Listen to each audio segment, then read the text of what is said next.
call the Public Finance Authority meeting for July 24th to order, please. And Ms. Madeline, would you kindly take roll? Director Santangelo. Director Present. Vice Chair Tremblay. Here. Chair Kildee. Here. All right, so the flag salute. How about Susan, would you like to lead us tonight, please?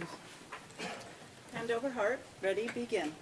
I pledge allegiance to the flag of the United States of America and to the republic for which it stands, one nation, under God, indivisible, with liberty and justice for all. Thank you. All right, any amendments to this agenda? No amendments. Public comments for this? That'll move us down to consent, which is the minutes. Second. It's a motion and second. Any further discussion? Hearing none, please vote. That passes 4-1 with one absent. Okay.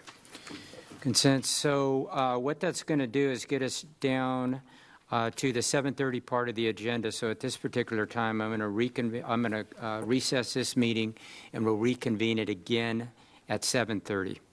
So we're in recess with this. I'm going to open up and call to order the Camarillo Sanitary District meeting for July 21st or 4th. Please let the record reflect that all directors are present except for Mrs. Craven, who is absent. Do we have any amendments to the agenda? No amendments. And do we have any public comments? No. Would anyone like to speak before the Camarillo Sanitary District? Seeing none come forward, we're going to move to the consent calendar. Move consent. Second. I have a motion and a second. Please vote. That passes 4-0 with Mrs. Craven absent. It gets us down to there are no departmental items. There are no items from legal counsel. Any comments from staff? No. Any comments from board members? Seeing none, I'm going to adjourn this meeting.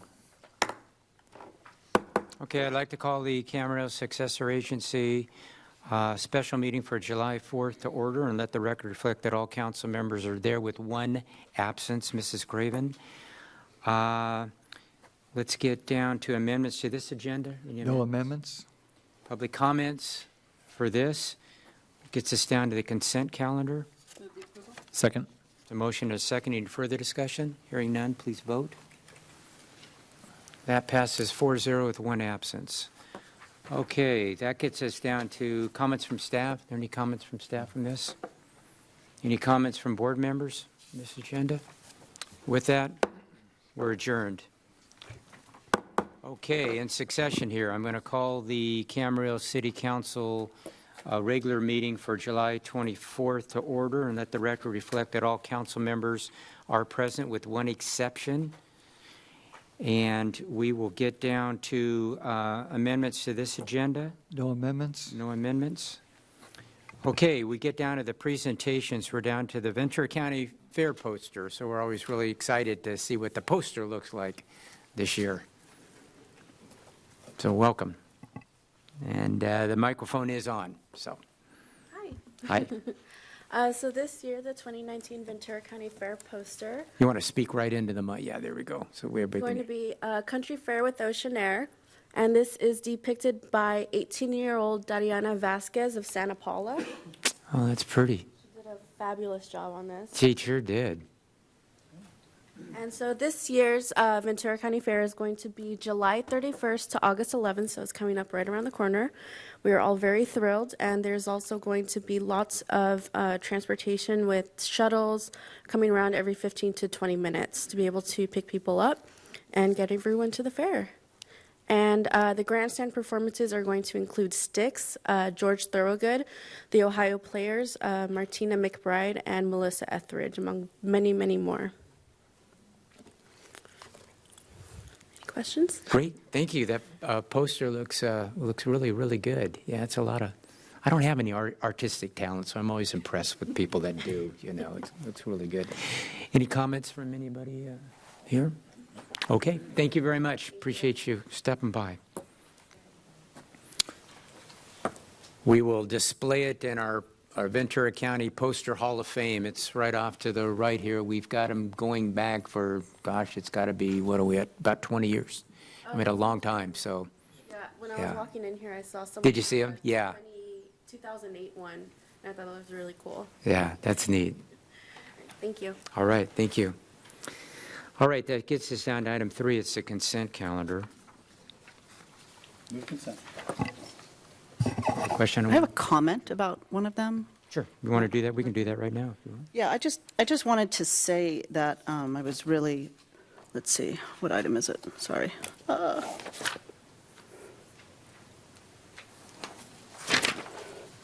Oh, gosh, sorry. I'm looking at the wrong thing. Stand by. On item D, the Camarillo Healthcare District, I just wanted to say how disappointing it is that the federal funding was cut for this program, and that the cities have to kick in to make up the difference. Because really, without us kicking in extra money, that's 500 meals a month that would have been lost. So I just wanted to say that. Those are good comments, all right. It's a really, really good program. Okay, any other, Mr. Moshe, do you have something? No, I was prepared to second. Okay. I'll Proceed. second. Okay. There's a motion, a second, and a further discussion? Please vote. That passes 4-0 with one absent. Okay, that gets us down to the City Council, and it's a Citizen Appointment Committee recommendation, Camarillo Ranch Foundation. Do we have a staff report on it? Ms. Madeline, we take that? Yes, so this item should be our final appointment to the Camarillo Ranch Board, and that will still leave 3 board member vacancies that can be filled subsequently by the board if that's where we end up. And actually, if you approve this, that will conclude our appointments for the year, hopefully. And I'll defer to Susan if she wants to make any comments about our appointee. Nothing to add other than what we had done over the past few weeks, and he was just, Chris was on our list if we knew we had to fill more, so just working our way down. That's a good thing. Any other comments? Okay. No, I appreciate him stepping up. Yeah? Motion? Oh, sure. And I'll second. Okay, there's a motion, a second. Further discussion here, none, please vote. That passes 4-0 with one absence. Okay. Gets us down to Public Works, Pleasant Valley Road Bike Lanes, CML 5363. Dave, will this be yours? Yes, thank you, Mayor. I have a short presentation. And this item is to consider consultant agreements for the design and environmental services, essentially the first step for the Pleasant Valley Bike Lane project on Pleasant Valley Road. And as shown on the screen is the map of the area with Pleasant Valley Road running here at the southern boundary of the city. Also depicted are existing bike lanes on Las Posas Road and on Pleasant Valley Road from Lewis Road heading east. And our capital improvement program looks for funding and opportunities to fill in any gaps on our roads that don't currently have bike lanes. And federal funding became available that can be applied to bike lane projects, and it was programmed for the addition of bike lanes on Pleasant Valley Road between Las Posas Road and 5th Street. Also shown on the map is the jurisdiction of Caltrans, State Route 34, comes from Oxnard on 5th Street up to Pleasant Valley Road for a short distance, and then continues north on Lewis Road out up to the north side of Camarillo and out of town towards Somis.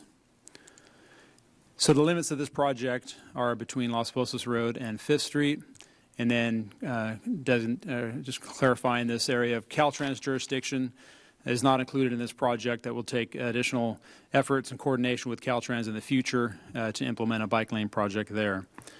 So as I mentioned, federal funds were identified for this project and programmed. I'll get in a little more detail on that. Next slide shows a picture of the area, typical out there on Pleasant Valley Road, with no shoulder on either side. So the bike lane project will widen the road approximately 15 to 20 feet total, providing enough room for striped bike lane on either side, both directions. And this will also create this widened shoulder will also create available area for vehicle refuge Right now, if a vehicle breaks down, there's really nowhere to go. It's a soft shoulder. There's a ditch on both sides for the majority of the distance. So another benefit of this project will to provide an area where a disabled vehicle could pull over and get out of the most of the way from through traffic and allow traffic to continue to pass. Summary of the total estimated project cost is right at $2.9 million, and that federal grant of congestion mitigation, and air quality funds have been programmed for the project of $2.6 million. The federal funding does require a match of local funds, and that city matching funds would be $340,000. And we expect that match to come from our traffic mitigation fee program, which is currently being updated to reflect the addition of this project into the traffic mitigation fee program, identifying that funding source for the city matching funds. So the item before you tonight is consultant agreements for the design and environmental phase, estimated at just over $1 million to occur this fiscal year. And that includes the consultant agreements and then also staff time and possible other unforeseen costs as we go through design will be covered in this amount. Then the next phase would be right-of-way. The design will identify the limits of the project, the required right-of-way needs, if any, easement needs, temporary construction easements. So there is a right-of-way phase program for a little over $500,000 would occur in about a year's time, next fiscal year, and then followed by the construction phase, estimated at almost $1.4 million for construction. And again, that schedule being about 2 years out until the start of construction. And it's a lengthy, involved process whenever we're using the federal funds. It's administered through Caltrans. As was mentioned in the staff report, quite extensive process and review of Caltrans even to get to this point with their approval of the consultant scope and fee according to Caltrans requirements that are because of the CMAQ funding requirements. So that concludes my report, and I'm available for questions. I'm going to start off the questions. Just one, Kimley Horn, are you familiar with that organization, that Yes. company? Yeah. Yes. Okay. Yeah, they've done work for the city before and many other similar type of projects, and we're comfortable moving forward with them. Okay, great. Questions, anybody else? I have a few. Mr. Lachey? David, in the staff report, it says that we're looking at widening the road anywhere between 15 to 20 feet and so in order to accommodate 2 5-foot wide bike lanes, what happens to the other 5 to 10 feet? Are we going to increase the width of those vehicle lanes, or what? How exactly does it all pan out? Do we have, are we proposing a wider shoulder? After Correct. Yeah, the total width needed for a 5-foot minimum bike lane there, needs to be additional width even past that. Mm-hmm. And this is all per Caltrans standards. Okay. So additional, I'm just giving an approximation of what the total may be. But yeah, not any extensive widening of the existing lanes. And it just depends on the layout, where, the existing topography may require additional widening.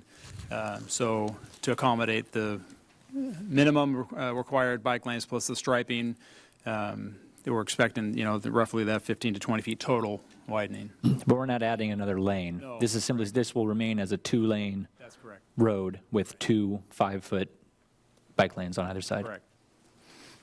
And then I had one question or a clarification.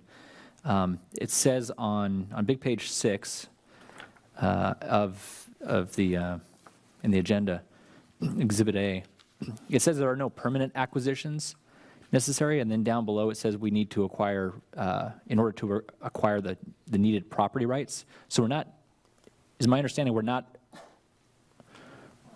I guess what does that mean? So Because we are going to need to assess the value of the land that's adjacent because there's about 14 to 15 property owners. But correct. And at this point, without one of the initial steps will be the full survey of everything, and then preliminary alignment of how much room is really needed to accomplish the widening for the bike lanes. So, and I think it's stated there, the assumption is that no permanent acquisitions should be required based on, the review of what we know now. The final surveying and layout may show that there could be some permanent acquisition needed, but right now we don't expect that. Okay. And then the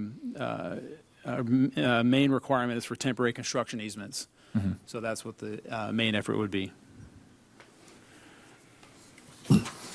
Then I had, just a general question. When a city approaches a project like this where there are multiple parties that may be impacted, property owners, whatnot, is it standard operating procedure to kind of reach out and speak to them first before undertaking, rolling on such a project to get a feel for whether or not it's going to be workable or not, or whether or not one or two or three people are going to stand in the way of progress or Yeah, so that's one of the tasks of the consultant, to do that initial outreach. Okay.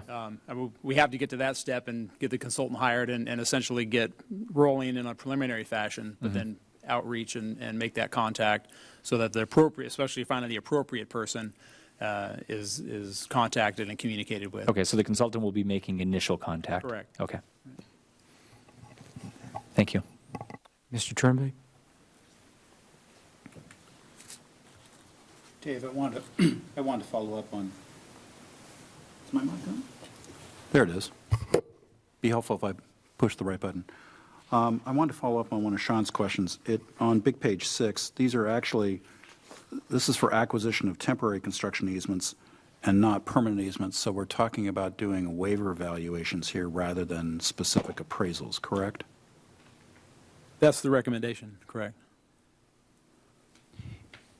If a property owner, however, does not agree to the waiver evaluation process, then we're going to have additional costs associated with a formal appraisal, correct? Yeah, correct. Okay. Right. Hopefully we do this by waiver evaluation. The next question is on page 14, big page 14, it's Exhibit A, and the right-of-way, and I'm juxtaposing the $94,516 number against the right-of-way phase at $565,000 on the screen. Is the balance, the difference, it's about $470,000, is that for the actual acquisition of the temporary easements? Correct, and actually this 94,000 would be included in our design and environmental phase cost. And then the way the project is programmed, without knowing at that point what right-of-way needs are going to be, it's a real rough estimate to program that roughly $500,000 for possible right-of-way needs, including permanent acquisitions. So this project was programmed a couple of years ago for those CMAQ funds. And so that 565 will be utilized for the temporary construction easements, additional consultant time needed for that if needed, and also to process those all through Caltrans for finalization of the acquisition of any of the easements. So it's really a placeholder number that'll be utilized to finish up that right-of-way phase. I guess it hit me as being the number on the screen hit me as being an awfully large number, given that these are temporary construction easements. Hypothetically, if it turns out to be less, does the CMAQ funding, federal grant level funding, does that stay the same? Does that stay static at 2.6 regardless of what happens? Correct. So really what we're talking about here is the amount ultimately of the city matching funds coming in. And the city matching fund amount then is pretty much worst case, provided that the construction phase estimate and the other estimates are correct, right? Correct. Okay. Last question is, there's a procedure for a wetlands delineation in the consultant's report. We're not anticipating a realignment of the roadside of the ag ditches, correct? That's not anticipated, correct, but as I mentioned, one of the first steps is doing the full survey, right-of-way determination, and then using that information to see where the widening is going to, the limits of the widening and any impacts that could have on the ditches. It's not expected to. Just staff's overview, rough look at it. It looks like it shouldn't affect any. I guess what intrigues me is a wetlands delineation effort when it's pretty obvious what the delineation is and that it's not going to change. Is the pushback on that is just simply a permit process that the city has to go through? Required step, right. Yeah. Okay. No other questions. Thank you. Anybody else? Okay. What's the will of the board here?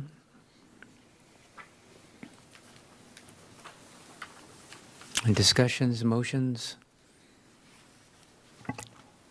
Anybody want to jump in? I'll move. Okay. I'll move the suggested action. All right. Is there a second? I'll second it. Okay, there's a motion and a second. Is there any further discussion?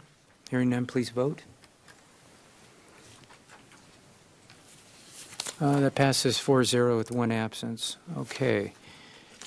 It gets us down to the storm drain catch basin inspection. Staff with that one? That you again? Yes, thank you. I do have a short presentation on that also.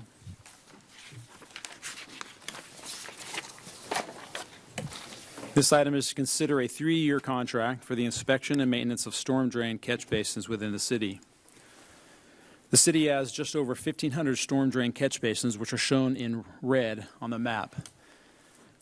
Several mandates exist through the Regional Water Quality Control Board and the statewide trash policy requiring the city to regularly inspect and maintain the catch basins and removing any accumulated trash. On the screen is depicted a typical catch basin. This is on Upland Road at Worth Way. You actually see 2 of the catch basins. So the requirement is to inspect every single catch basin in the city at least once a year. There's other catch basins and other high priority or high trash generated areas that need further inspection, an additional 3 times a year for some of those. And so the catch basins are inspected, that all that information is documented, and where trash occurs, clean out happens, as would happen at this sample picture in a catch basin that had accumulated some trash. And the contract will include the inspection and the clean out, and also clean out of several of our catch basins. And we recently had a project that installed over 100 of these trash screens to make sure we're retaining the trash in these, especially in the areas that are required to have these, in the high trash generating areas. And with the installation of these, then all trash is retained there, and we expect additional clean out efforts are going to be required into the future as we install more of these. There's upcoming projects to install more of these required trash screens. So staff's recommendation is to move forward with this 3-year contract, which is required by those regulatory agencies for catch basin inspection and maintenance. And that concludes my report. I'm available for questions. Any questions from anybody? I have one, Dave. The Ocean Blue Environmental Services, are you familiar with them? Yes. Okay. All right. Any questions for Dave? Okay. Second. There's a motion and a second. Hearing no further discussion, please vote. That passes 4-0 with one absence. Okay, that gets us down to C, project management for capital projects. Yes, so thank you. Just a short oral report here. No presentation for you on this one. But this item is to authorize a request for qualifications, an RFQ process to establish a list of qualified consultants that would be able to provide project management services on capital improvement projects as needed in the future. Our current staffing level in the CIP division will need to be augmented with consultant project management services to continue the progress of the planned capital improvement projects. We'll issue the request for qualifications, and the staff will review all the qualifications submitted and establish a list of consultants that we can then select from in the future as project needs arise, and then bring an agreement to council for approval for the project management services for that specific project. As we progress through the fiscal year and plan for future years, staff reviews the project workloads, budgets, and priorities along with available staff time to help determine if it is best to utilize additional consultant project management services such as these or look at hiring additional staff in the future. That concludes my report, and I'm available for questions. Any questions with this? Mr. I Mulchay? think one or two. Dave, there are RFQs that are going out. What exactly are we looking for? Because it sounds it's going to be rather broad, I assume, because it's going to span necessary consulting for a whole range of different projects. So what does that look like? I'm just kind of curious. Sure. Yeah. It could be a broad range of projects. However, the services are somewhat typical of really what our CIP staff project managers do. Essentially managing the hiring of consultants for the design of projects, overseeing that. So the core essential tasks are pretty standard. Okay. Pretty standard, yeah, across the different types of projects. Okay. But our RFQ will lay out some of the basic requirements that we're looking for qualifications. All right. Any questions? Okay. So will the council? I'll move the requested action. I'll second. There's a motion and a second. Any further discussion? Hearing none, please vote. That passes 4-0 with one absence. Okay, annual overlay ST 5016. Yes, thank you. This item is to consider an amendment to an existing professional services agreement with Fugro, U.S. Land Incorporated, or Fugro for short, for materials testing and inspection services for the annual overlay project ST 5016, which is currently under construction, and it includes the streets that are shown on the map. The project will be repaving 22 lane miles of city streets, and construction cost under contract is $3.6 million. Fugro was hired with the initial existing agreement back in spring of 2018 as we were moving forward with the design of the project. They provided sampling and testing of the pavements to determine what final pavement application is going to be required. So we have an agreement in place with Fugro initially for the design. In February this year, council awarded the construction contract and then also amended Fugro's contract to include the materials testing that is required for the construction of the project, and also a minor amount of inspection. And now it's been determined that we're going to need additional inspection time by Fugro, specifically for night and weekend work as we move forward with this project. So staff's recommendation is a second amendment with Fugro for these additional inspection services, and also to include a contingency amount for the agreement for any unforeseen project needs for additional services. I did want to point out in this project, as shown on the map, we've got the streets that will be overlaid and under construction right now, mainly concrete work happening now. If you see around town a few different places in these locations with the curb ramps at the intersections being replaced to bring those up to standard. And just wanted to highlight, we did add in, when we went out to bid, Ador Lane, Ridgeview, and Camarillo Springs. We added those in as an alternate bid item. If we get favorable prices and the budget allows to add in additional streets, we did that, and our contract was able to include these streets essentially a year ahead of time from our planned pavement management program. Had those streets slated to be paved next year, so we moved those streets up a year, and they'll be paved. Paving operations should start in early August, likely for 2 months, August and September, possibly into October to wrap things up. That concludes my report. Okay. Any questions from anybody on this? I know we've been able to do that in past years too, is move up some projects when it's permissible too. So, yeah, that's always a good thing. Yeah. Okay, so motion. I'll second. It's a motion and a second. Any further discussion? Hearing none, please vote. That passes 4-0 with one absence. Okay. Annual resurfacing ST 50-17. Is that you again, Dave? Yes, it's me again. And since we're going to be running out of paving in September or October, we figure we better bring the next paving project up right on its heels. So this item is a standard process here to approve the project plans, the specifications, and then authorize staff to invite bids for our resurfacing project, which is largely slurry seal. We do some Cape Seal treatment, as shown in red on the map on streets. It's a little heavier duty seal job with some rock applied. So essentially, this is approving the project and authorizing for bids on the streets shown on the map.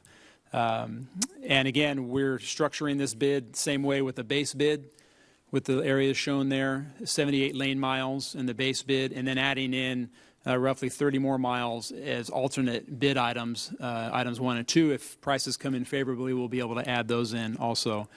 Total estimated project budget of $4.5 million for this project. And again, highlighting what the mayor just touched on also is this helps us accelerate. Actually, all of these areas have been accelerated a year from our initial pavement management plan. And actually, the base bid area over off of Upland Road on the east side of town is being accelerated 2 years. The other alternate bids, if we can include those in, they'll have been accelerated for 2 years also. So we've been able to make really good progress on our paving projects, and this is the next project that'll be coming up, and hopefully starting construction towards the latter part of this year. If for weather purposes we need to take a break, we may do that and come back and finish things up in the spring. It'll just depend on weather and the contractor's schedule. That concludes my report. One question, how many bidders do you expect? Is there an expectation on this, or do you know we usually get 3 or 5? I mean, can we expect that many? Yeah, that's a good average number, and we do expect, definitely more than one. Hopefully, ideally, it hasn't happened to us yet. Other cities in Ventura County have mentioned that has happened. There's a lot of work out there right now. And a lot of it just comes down to schedule on when the schedule of the contractor's work. But we've been, I think, kind of centrally located in the county. We can draw from both sides of the county. We expect to get several bids at least. Okay. Any questions, Ms. Santangelo? What determines whether the streets need Cape or slurry? Are they just on a schedule, or is it?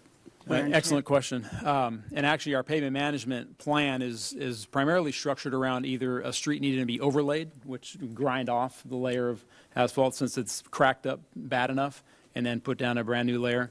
If the cracking and the condition of the pavement isn't quite so bad, or not very bad at all, then a slurry seal suffices.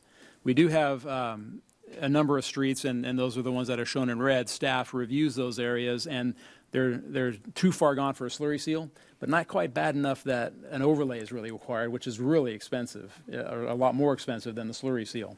So this Cape Seal, what we call it, it's actually a rubberized thick layer of hot rubber that goes down, and then with small size rocks embedded in that essentially creates a very durable, long-lasting mat that's put on top of the existing asphalt, and then we slurry seal on top of that. So it's another tool in our toolbox, actually, for a cost-effective approach to treat those streets that need more than the slurry seal, but not necessarily the cost and not need, the need of an overlay. Is there any downside to moving the schedule up? In terms of, like, I would suspect that there's probably a known life of roads based on weather and use and volume. But does it ever become, well, we're spending too much because we're doing it too often, or? Right. And that is part of our analysis. And actually now we're starting to, since we're quite a few years into our program, we're coming back and starting to evaluate the streets. And we'll evaluate everything again to determine exactly that. And that is what has been already looked at in developing our existing plan. And really a year or two actually gains you more permanent or longer term life expectancy than waiting any longer. So yeah, not a whole lot of downside to it. I'd say there's more upside than down to it. Okay. Thanks. Any other questions? Mr. Got Musher? one. Susan got one of my questions, and the other one was, and this kind of bridges back to our previous item as well that we just voted on. But when it comes to more or less, when it comes more to overlay, I understand this is resurfacing and slurry seal. But when it comes to overlay, I know there's a lot of different applications that have kind of percolated up and that have been invented. One is utilizing a rubberized asphalt. And I know those comes with usually greater costs, but the ideal is that it's hopefully would last you significantly longer and potentially less upkeep. Do you have an opinion on that? Have we analyzed those alternative options? Yes, yeah, we have, and actually the city standard is to use rubberized hot mix asphalt, we call it, when we're doing an overlay. Typically, all of our overlays are on arterial roads, and that's where the decision has been made when we're repaving an arterial road, such as the overlay that's going to happen on Santa Rosa Road, Camarillo Springs. That'll be rubberized asphalt. So yes, it has been determined and monitored over the years that there is a benefit to pay and it has been somewhat a little bit more expensive. It varies. Definitely, price of oil has an impact on that. Availability of the rubber products, but the experience in the paving industry has been it's worth the cost for the rubberized asphalt. One of the other positives of it is it reduces noise. It's not as noisy either as conventional asphalt. So yes, we do apply the rubberized asphalt on our arterial roads. And I was probably thinking of something. I was probably calling it by its wrong name. I was thinking there was a more rubberized asphalt that utilizes recycled tires and that is somewhat more expandable and less prone to cracking. It's something I saw. I think I saw it in 60 Minutes like 10 years ago and whatnot. But I don't know if there other than just rubberized asphalt, have we looked to alternative applications? I'm not an expert on as to what those might be, but I figure there probably are some out there, and I'm sure they carry their respective costs and potentially upsides. But so actually, and I'm not an expert in the field, but just the exposure that I have had as far as laying down the thicker layer of asphalt. It's typically either conventional asphalt, which has a certain mix of oil content in it and no or very little rubber added, or the rubberized hot mix asphalt that has a definite specific component of the rubberized material coming from tires. I think they even use some tennis ball material. There's different gradations of the rubber that's used in the mixes.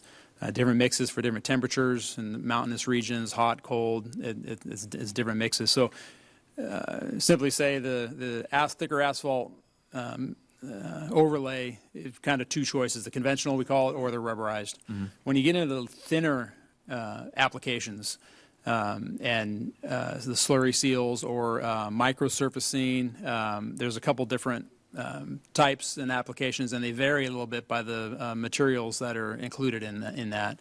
And so there are those options out there. We found that, especially for the condition our streets are in, which is largely really good to start with, the straight slurry seal is the most cost-effective way. You see some other cities that are a little bit further behind on their pavement maintenance. They're applying some of these other approaches, and the newer ones are a little bit not too sure what you're going to get out of it, and not as tried and true and tested as what we apply. So on the thinner applications, I would say there's more alternatives out there that could be looked at. So we're engaged in the industry, and as we have projects coming out and consultants helping us out with things, we are look at other possible alternatives when they make sense. Thanks. Okay. Any questions? Motions? No, I'll move the suggested action. Motion and a second. No other discussion. Please vote. That passes 4-0 with one absence. Parking prohibition on Mobile Avenue. Yes, thank you, Mayor. You can actually invite our traffic engineer, Jason Samonte, is going to present the next three items, actually. They're all parking prohibitions, different locations. He's got a presentation going over each one. I would recommend we go through the presentation on all three locations. If there's questions on those, we can address those and then take action on each one separately when you get to that point. Okay. Jason, proceed, please. Thank you, Mayor Kildee, council members. The first item is no parking restriction on Mobile Avenue. Do I have it? Okay. I can just snap my fingers.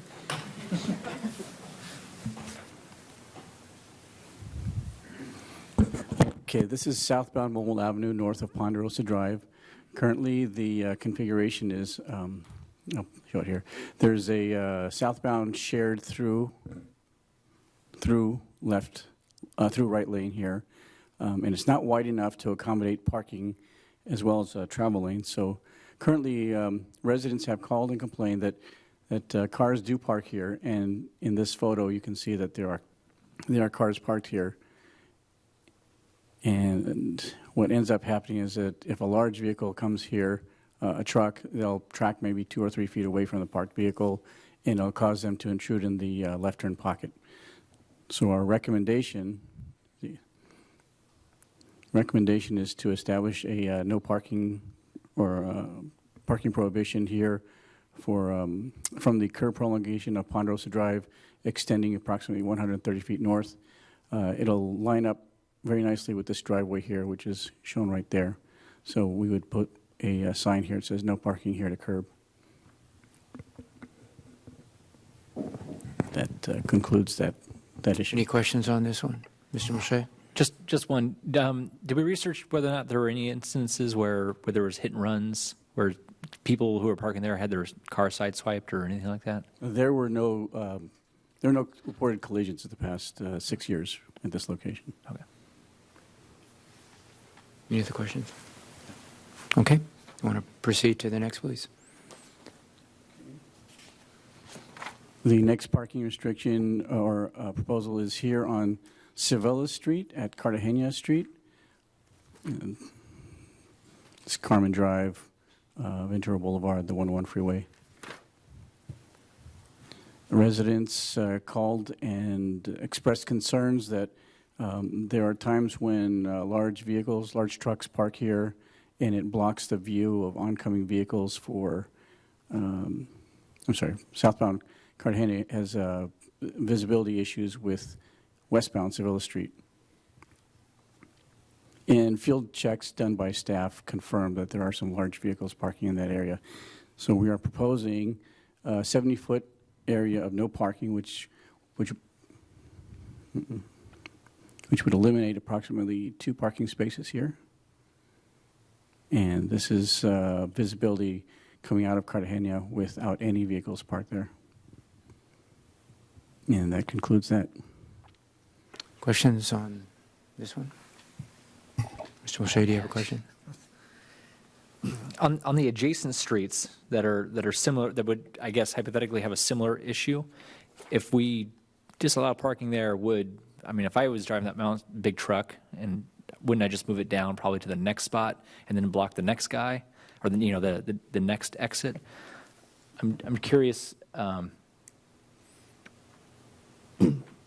There are adjacent streets here, yes, that lead all the way to the 101, or excuse me, Granada. This intersects with Granada. There are streets there, yes. The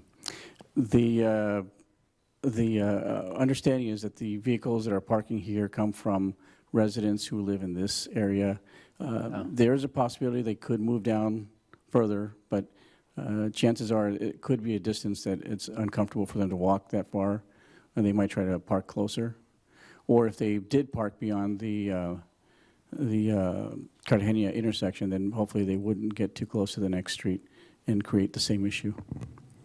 And then do we currently have no parking on the spot further east between Carmen, or the early start of Sevilla? Right here? On the right-hand side. Right-hand side. North. So sorry, here? Right. No, I wish I brought a clicker too. Oh, I'm sorry. On Sevilla, right when you turn right on Sevilla off of Carmen, that right, is that no parking there?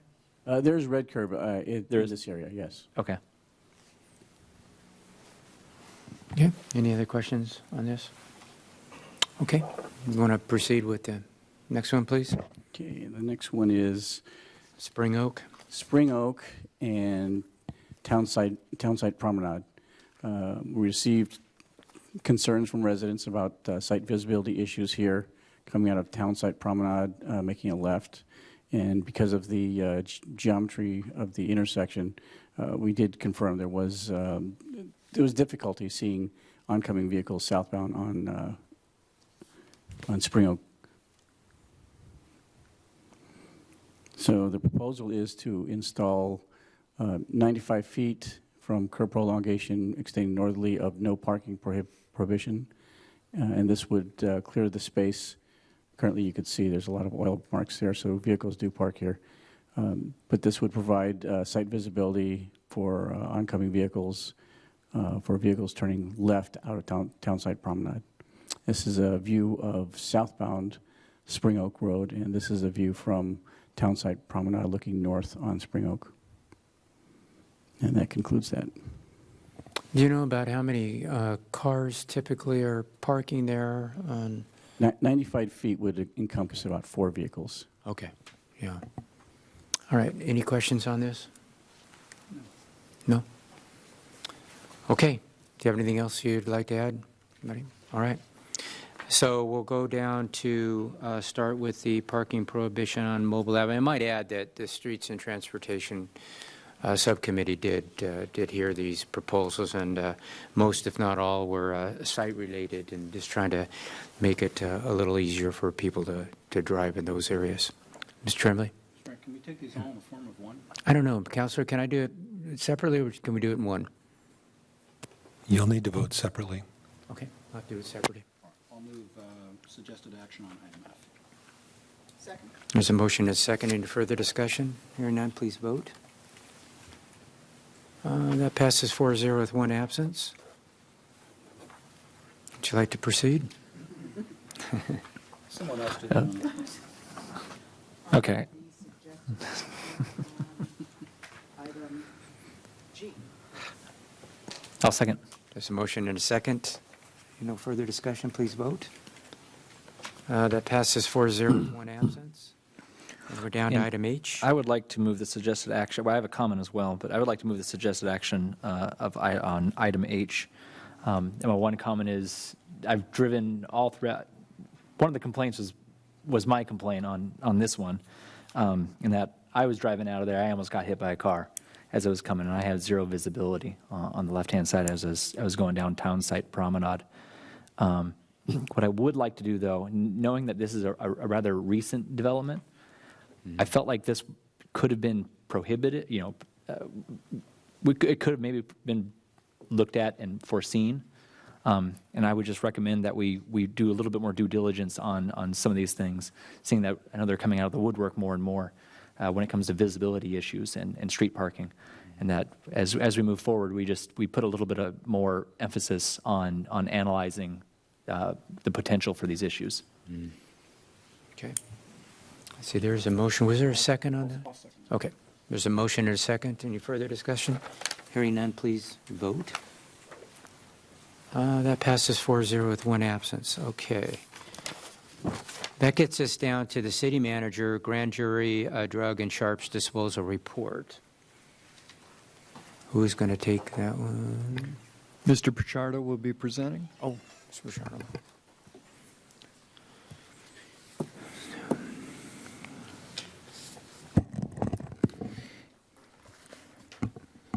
Good evening, Mayor and council members. The item before you tonight is regarding the grand jury drug and sharps disposal report, which was received on May 2nd, 2019. The Ventura County Grand Jury issued a report of investigation regarding drug and disposal and sharps disposal. In that report, the grand jury concluded that among the county law enforcement facilities that have drug disposal bins, there is a lack of information and consistency in public guidance regarding the disposal of human and animal medications. Additionally, the grand jury recommends that all law enforcement agencies update their websites and other sources of public information. Information should include, but not be limited to, guidance regarding the availability of disposal bins for drugs and sharps, accessibility to the bins, and disposal instructions. On your report, you would see there's a draft response to the grand jury for your review and approval. Tonight's suggested action is to approve the draft response to the grand jury and forward to the grand jury. That concludes staff's report. Are there any questions on this? Yeah. All right. Okay, so Roger, is there anything else that we need to discuss on this? I know we've had that disposal for a number of years here, and it's been very successful in our city as well, too. So, Correct. So we have the medication disposal bin over at the police station, which has been in place, I believe, for, I'm guessing, probably close to 10 years now. We collect several hundred pounds per month. And as far as specific to sharps disposal, there is only one drop-off location, and it's by appointment in the city of Camarillo, and that is through the city's Household Hazardous Waste Program. There recently was a urgent care center in Camarillo near the police station, which actually just closed down shop, and that was a convenient location that residents could drop off their sharps. However, now that that's gone away, there's very limited locations throughout the county. The list, there was a pretty large list a couple years ago, which has been depleted down to just, I would say, probably a handful of locations where residents from various communities can go and drop off their sharps. City of Moore Park, the city of Ojai, and the city of Oxnard. There's a few locations in Thousand Oaks and Simi Valley, but the nearest one to Camarillo would be the probably the Magnolia Family Medical Clinic on Gonzales Road, and that's through Oxnard Public Health. Aside from that, if anybody has sharps for disposal, they will have to make an appointment to drop off at the city's Household Hazardous Waste Program, which is available the second consecutive Friday and Saturday of each month. And that wraps it up. okay, good. Any other questions from anybody? No? Comments or anything? Ms. Centangelo? I was just going to talk about the lack of sharps disposal program. I was really surprised. I actually made some calls to find out if anybody was, taking sharps, and I found the same as what you just reviewed. Apparently, the local hospitals opted out of the county program.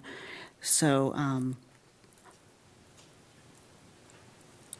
yeah, it's a little troubling to me. There are a lot of people that need that, and I'm not. I also read that the county is supposed to be looking at their sharps disposal program. So, Yeah, so the County Environmental Health typically will work with the hospitals. By way of example, the Pleasant Valley Hospital had the program for many years, and they discontinued it just out of the blue. And so I contacted County Environmental Health and to see if they can make contact with Pleasant Valley Hospital. It's kind of been a process. It's kind of been going back and forth, for the past, I would say, 2 to 3 years now. In the meantime, we were able to get the Mariposa Urgent Care Center to come forward and work with environmental health. However, they're no longer in town. However, Senate Bill 212, which has been passed, is set to go into effect in 2021, which will hopefully expand the availability of this type of services or this type of service in the surrounding communities and throughout up and down the state. However, that's still a year and a half away. So in the meantime, I would just suggest that, residents of Camarillo utilize the Household Hazardous Waste Program. And if they happen to be in any of the surrounding cities that have a program through environmental health, we do have the list available on the city website, and they could also go to the County Environmental Health website, which also lists all of the locations in Ventura County. it's great. Thank you. Anyone else? Okay. Move the suggested action. Second. The motion and a second. Hearing no other discussion, please vote. That passes. Oh, I haven't done that. Did I? No. Oh, Susan, did you vote? That passes 4-0 with one absence. Okay, that gets us down. Counselor, will we have any time to do the closed session in the 6 to 7:30 timeframe? I believe we may get to one, or possibly both. So why don't I announce them, and if we have time, we'll do them. And we also, I understand, have a speaker who wants to address the council. So let me make the announcement first, and then if anybody wants to address the council on this. I should mention that the council will not be able to ask questions or have any discussion in the open session because this is a closed session item. So the two closed sessions are, first one is a conference with legal counsel, existing litigation. This is pursuant to Government Code Section 54956.9D1. The name of the case is Southwest Voter Registration Education Project versus the City of Camarillo. The court case number is in the agenda. The second item is a conference with real property negotiator. The authority is Government Code Section 54956.8. The property is the Camarillo Ranch, located on Camarillo Ranch Road. The agency negotiators are listed in the agenda. The negotiating parties are the Camarillo Ranch Foundation Board, and under negotiation are lease, price, and terms of payment. So at this point, it would be appropriate for you to ask if there's anyone in the audience that wants to address. I believe there's maybe a speaker card on this. Okay, yes, so I do have a speaker card for one of these items, and Mr. Charles Devlin is with us today. And the microphone is on, Charles, and yes, okay. Test, how's that? You're good.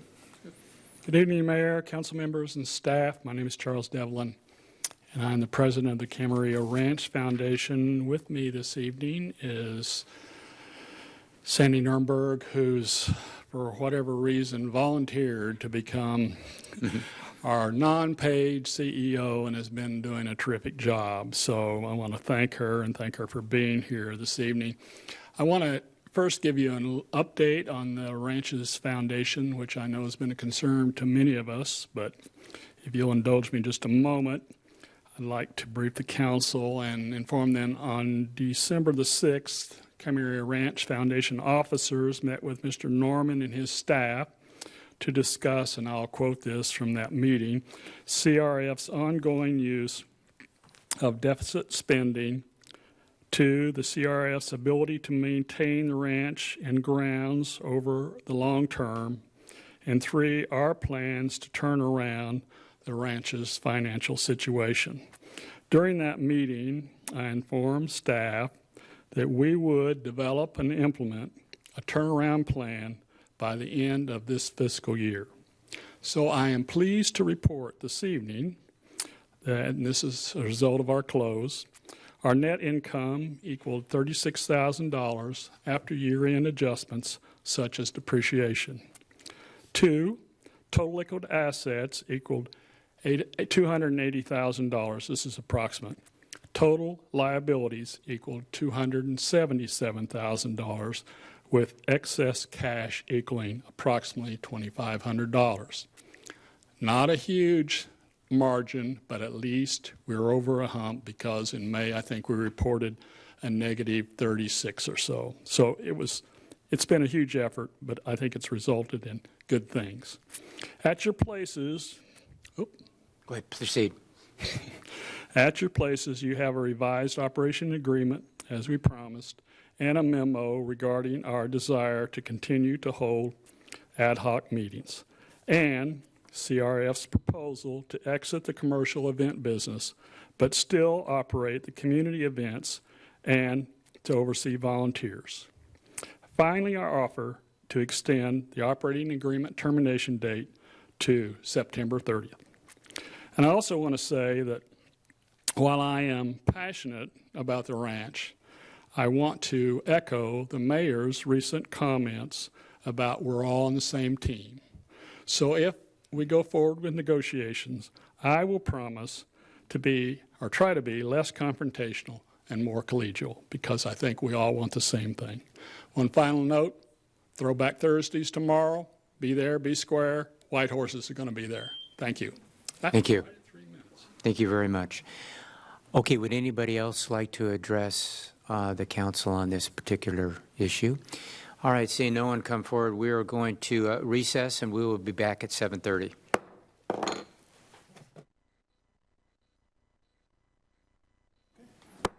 All right, we're going to reconvene this meeting, please, and let the record reflect that all council members are present with one absence. And we're going to get down to the flag salute. So I'm going to ask Mr. Tremblay tonight if he'd lead us in the flag salute, if you'd all rise. Would you please follow me in the Pledge of Allegiance? I pledge allegiance to the flag of the United States of America and to the republic for which it stands, one nation, under God, indivisible, with liberty and justice for all. Thank you.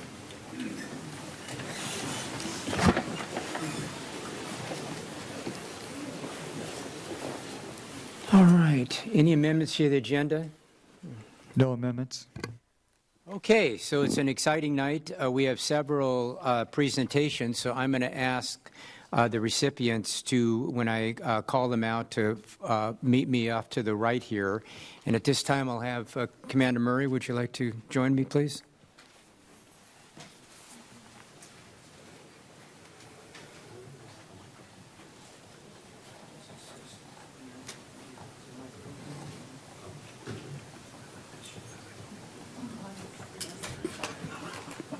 Are we on? Okay. Okay. So the first it's a certificate of recognition. I don't know, Commander, do you want to make a couple comments first? Do you want me to call the individual up first, or what's a good way to do this? Sure, I can say a couple of words about okay. Our first one. For sure. Do you have this? Thanks, Mayor. Good evening, everybody, and thank you for coming out for our Volunteers of the Year and our Officer of the Year. And every year, it's really a privilege to be able to, with the city, recognize our outstanding volunteers for Camarillo PD. I want to thank the city, the mayor, for the support. I think everybody realizes the strength of any organization is really dependent on your volunteer corps. And I don't think many do it better than Camarillo PD. The people that have had full careers, and then they come to the PD and basically donate their time, their selfless time, to enrich not only our people, but make us safer, save tons of money in terms of the jobs that they can perform while we can move on to do other things. So I want to really thank the city for the opportunity, and it's really a pleasure to be able to do that.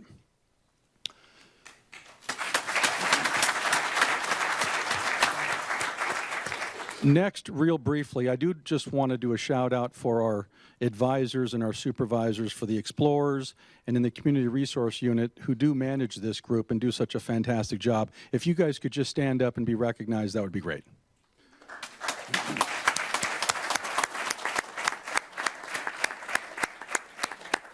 So our first recipient comes from the Camarillo Citizens Patrol. And as you know by now, this is a really vital resource for us, where these men and women drive around in twos, do vacation checks, deliver inter-office mail, do a whole host of things for the department, whether it's waiting on a tow, supporting us in all of our events. It's just tremendous. So with that, I would like to bring up our Citizens Patrol Person of the Year, Jeannie Noble.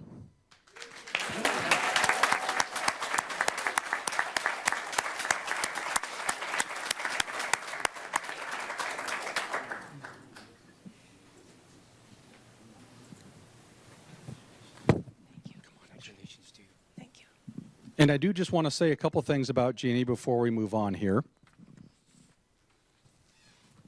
So Jeannie joined the Camarillo Citizens Patrol in 2010. She's volunteered over 3,300 hours during her 9-year career here, including 413 hours just this last year. Really amazing, and we want to thank you for that dedication.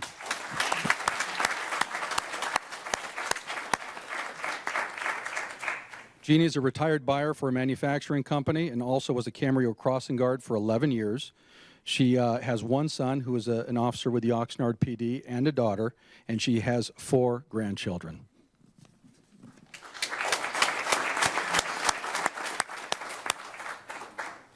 I want to present this to Jeannie Noble, and it is amazing, Jeannie, how many hours that you dedicate of your life to the city.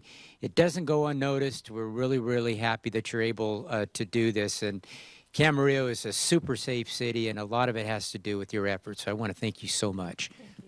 Thank you. Do you want to say a few words? No words? We got to take a little, take a picture here, Jeannie, just a second here. No, right here, right here. We want you in this, Jeannie.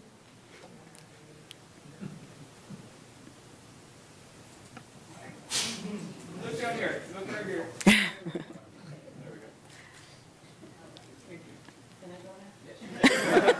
Thank you, Jeannie.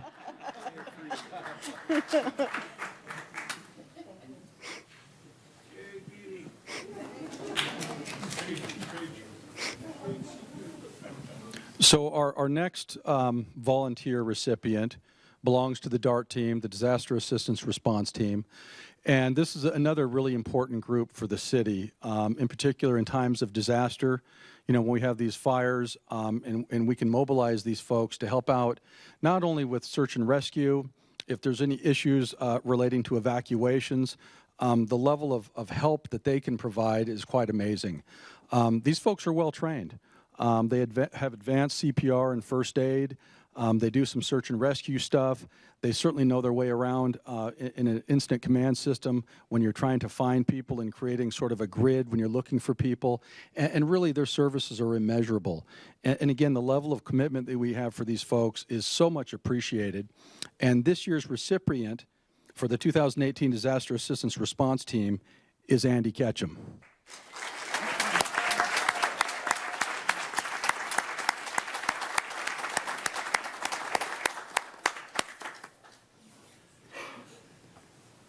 So I want to say a couple of things about Andy.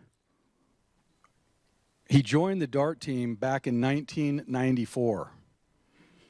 If you can do the math real quick, how old are you, Andy? He has volunteered over 1,300 hours during his 25-year-plus career with DART, including about 74 hours just this last year. He remains active in Boy Scouts for the past 20-plus years. As his employer, he is an Aerojet Rocketdyne, is that it? Yeah. In charge of assembly and test for the booster engines for the NASA Space Launch System. Next mission, return to the moon and then on to Mars. Pretty amazing stuff.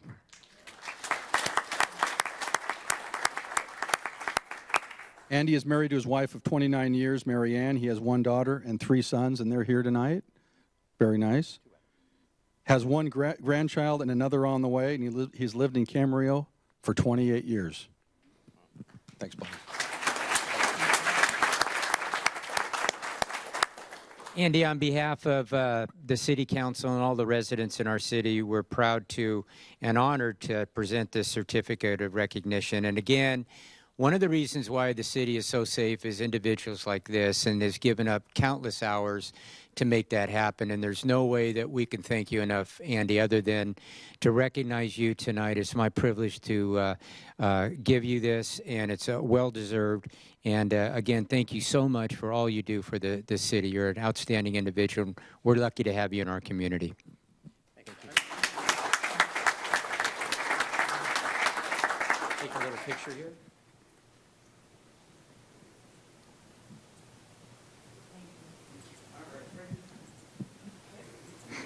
One more, I'm sorry.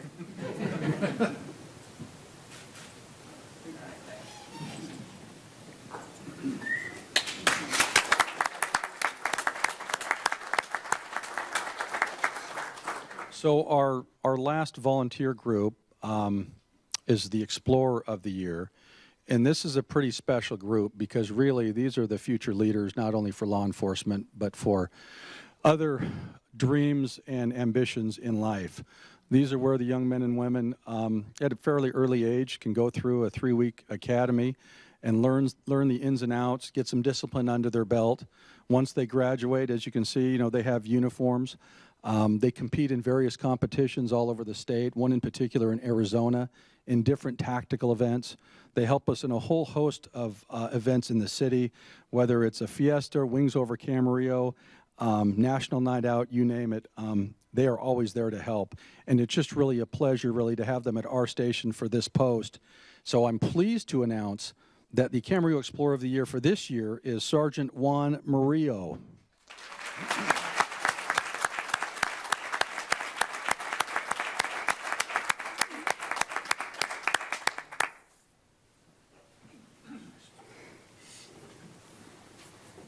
So I want to say a couple things about Juan. He joined the Explorer Post only back in 2017.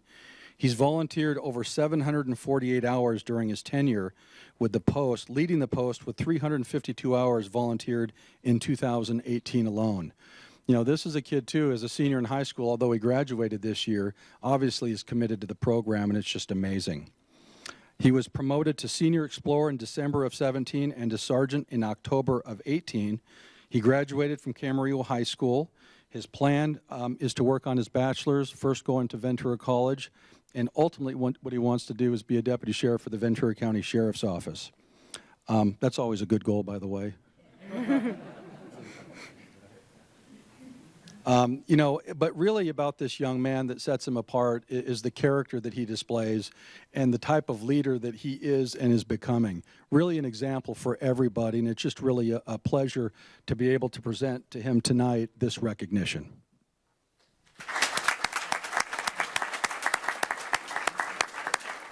Juan, on behalf of my colleagues up here in the city of Camarillo and all the residents, I want to present this certificate of recognition to you. Law enforcement is a wonderful career. It's great. You're some of the best and the brightest that our city has to offer, and they're right here in living color here. And the amount of volunteerism that you've done here for an individual of your age and your maturity is outstanding, and I'm really honored, and it's a pleasure for me to present this certificate of recognition to you, and keep up the good works, and I'll be following your career, and I think it's going to be a really, really exciting one. Thank you. So thank you very much. Would you like to say anything?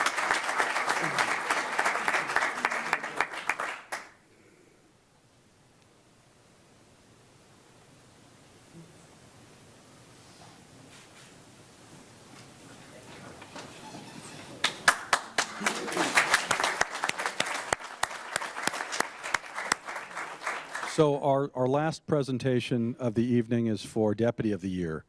And this is a fairly significant distinction because every patrol station in the county basically selects their most outstanding deputy sheriff. And keep in mind, we have 55 officers assigned to Camarillo. And in the course of a 30-year career, only 29 other names are going to go on that trophy. And really the recipient that gets this bestowed upon them has demonstrated more than just a solid work ethic where they make a lot of arrests and they answer a lot of calls, but it's really about the intangibles. What kind of partner are they? You know, what is their character like? Sort of that selfless spirit to make sure that, you know, other people's needs are met before their own. And this really epitomizes our Officer of the Year, Deputy Sham Song.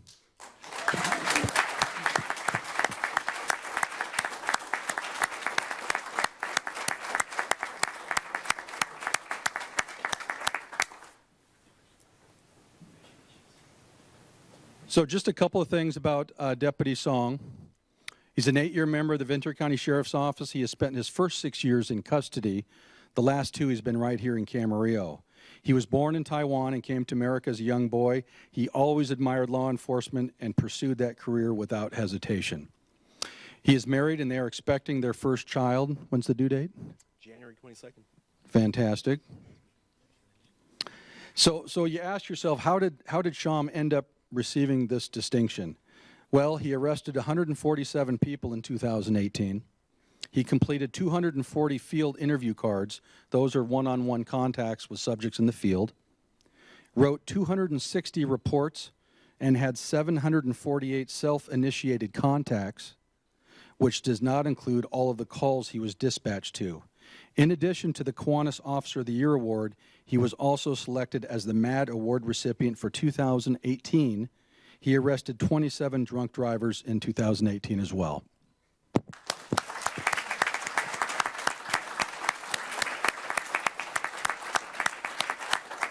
needless to say, Sham has set the bar quite high. His trajectory is going to go skyward, and it gives us great pleasure to see someone with just a few years on the job to be that productive and have that much ability and be recognized so soon in their career.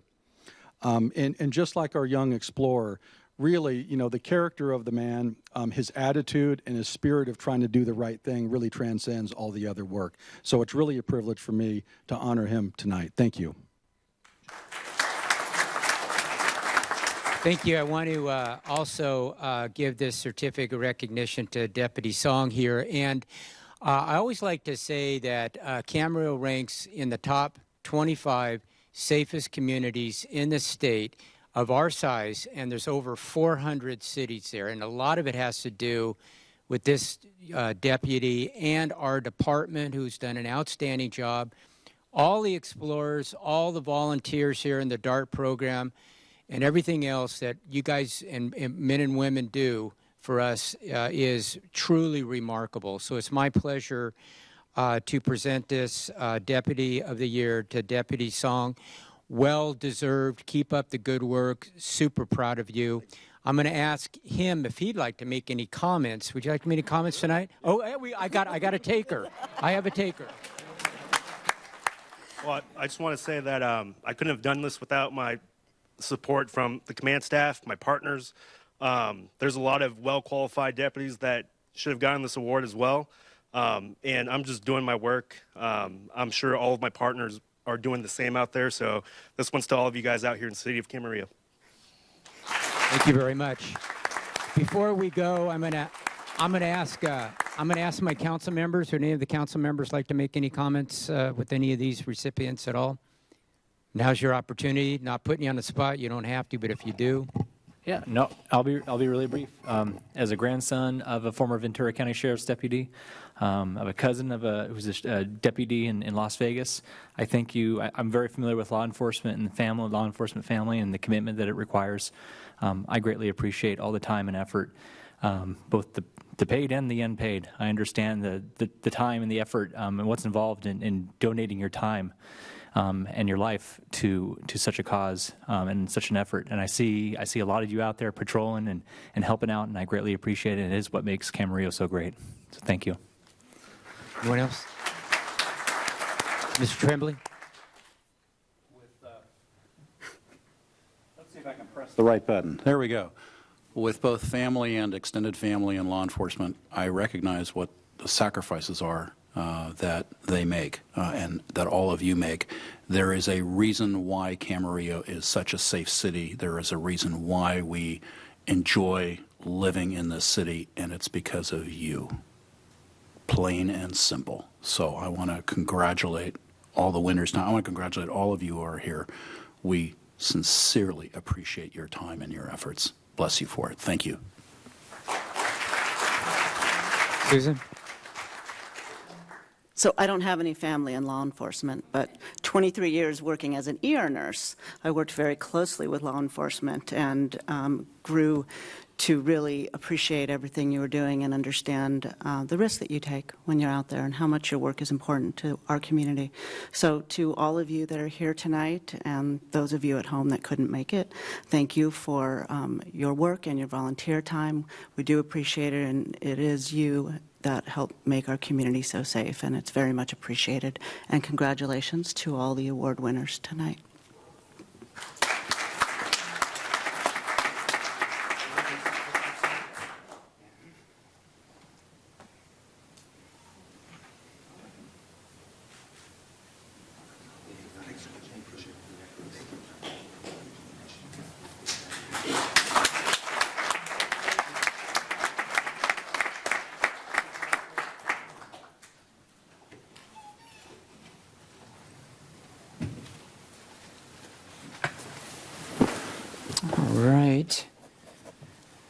Next is the Ventura County Civic Alliance 2019 State of the Region. I think we have David Marin here tonight. David, would you like to go up to the... No. Oh.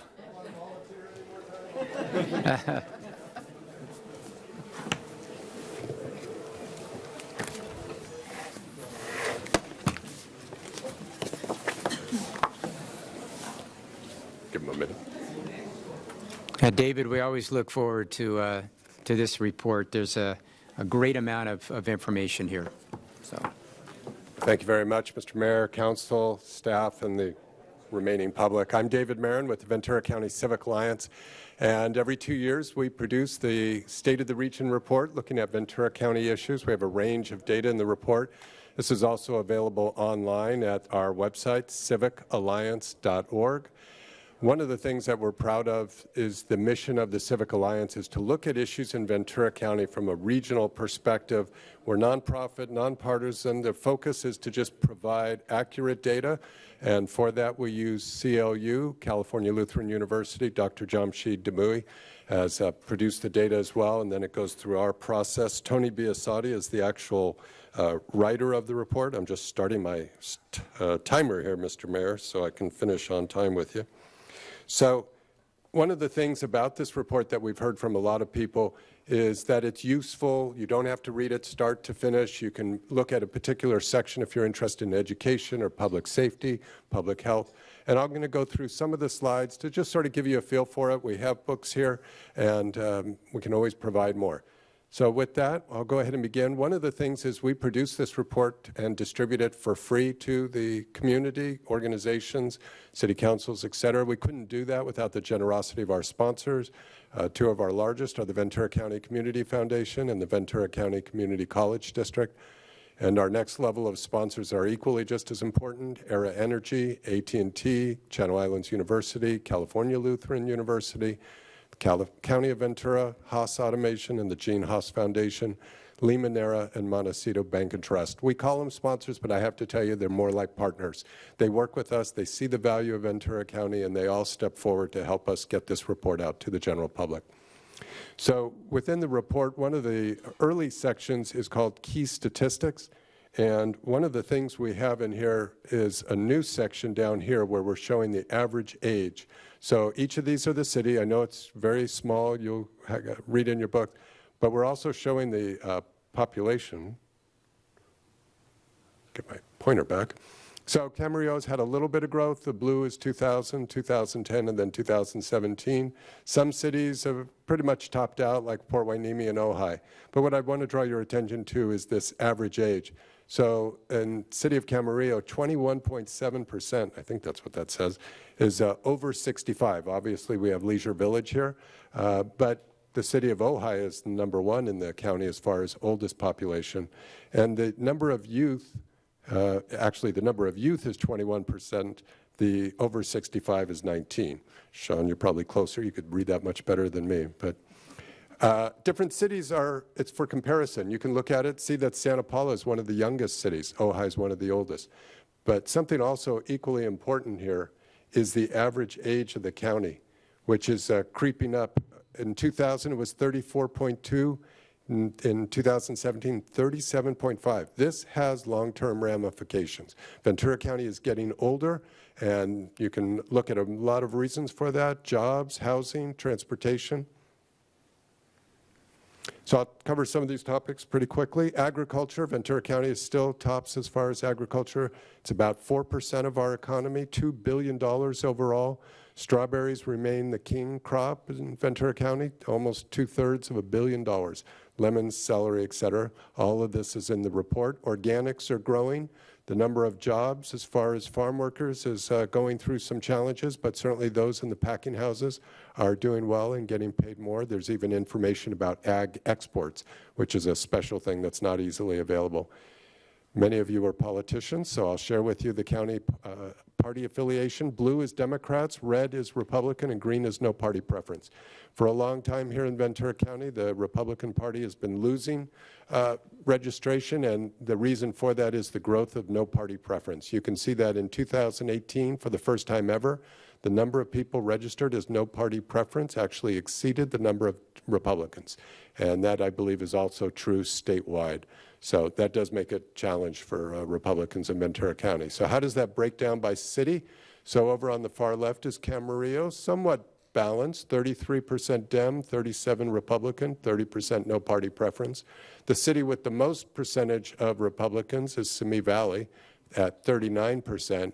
and the city with the largest number of Democrats is Oxnard at 45%. So a lot of information in the report for you to drill down on. One other thing within the community engagement section is nonprofits.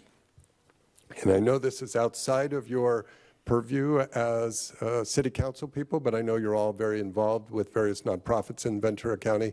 And I want to highlight with this chart, this is the amount of philanthropic giving within Ventura County per capita. People that may give to an organization outside the area, if you donated to USC, that's not going to be reflected in here. So it is the local organizations. You can see Ventura County is low on that chart. We are creeping up, which is good. The real reason LA and probably San Francisco are so large is because they have mega foundations, mega organizations, the Bank of America Foundation, the Charles Schwab Foundation, some of those things in the larger cities. Even in Santa Barbara County, you have organizations like Direct Relief, UCSB. So there's a lot more giving in some of that, but it's something to be aware of. And there's more in the book to review. Great news on the economy as far as unemployment. It's the record low, 3.8% in 2018. So that's great news. We are creating jobs. The bad news, unfortunately, is that we're creating jobs in mostly low-paying industries.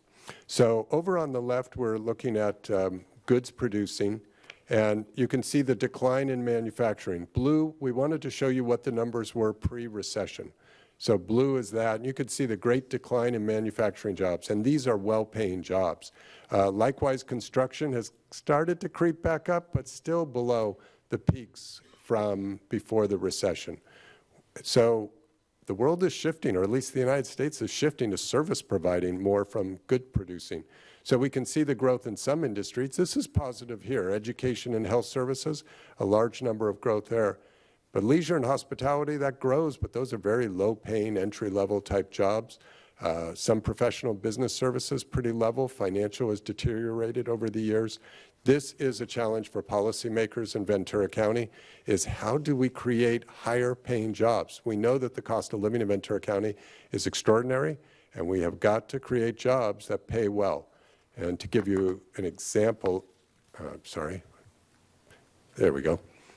So that's one challenge there. As far as Ventura County, seems like everything's going great, but the reality is our economy really hasn't grown in the last 6-7 years. We've come out of the recession. We're flat, though, when you look at the income, or the inflation-adjusted green line there. The blue is the actual number, but when you take inflation into account, Ventura County's been flat. You could even say we've been in a mild recession, certainly anemic growth. So that's when things are going great. We have low unemployment, and we're still barely growing. The rest of the state is humming along. The nation is doing pretty well. So this is a serious challenge for Ventura County, why our economy is not doing better. In education, I mentioned earlier that the county's getting older. This puts the numbers to that as far as the declining enrollment within public schools. The blue is K through 8. You can see that the numbers have been declining for years, and it's going down even more in the projection. Down below is the high school age. I know you can't read it. I just want to point out that in the chart, there is a section in here on Pleasant Valley Elementary. They've been pretty flat for the last 5-10 years as far as growth. Oxnard Union High has had some growth, but some other cities like Thousand Oaks with Conejo Valley, huge decline out there. Simi Valley has been declining. So that's the reflection of we're getting older, and I think that's because a lot of young people can't find jobs here, or it's too expensive to live, so they move out of the county to raise their families. Everybody can read that, right?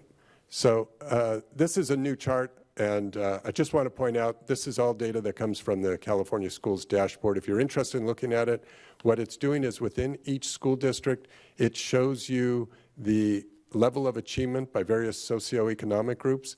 0 is what the state says everybody should achieve. That's like the bar. If you reach that, you're either above level, above the grade, you might say.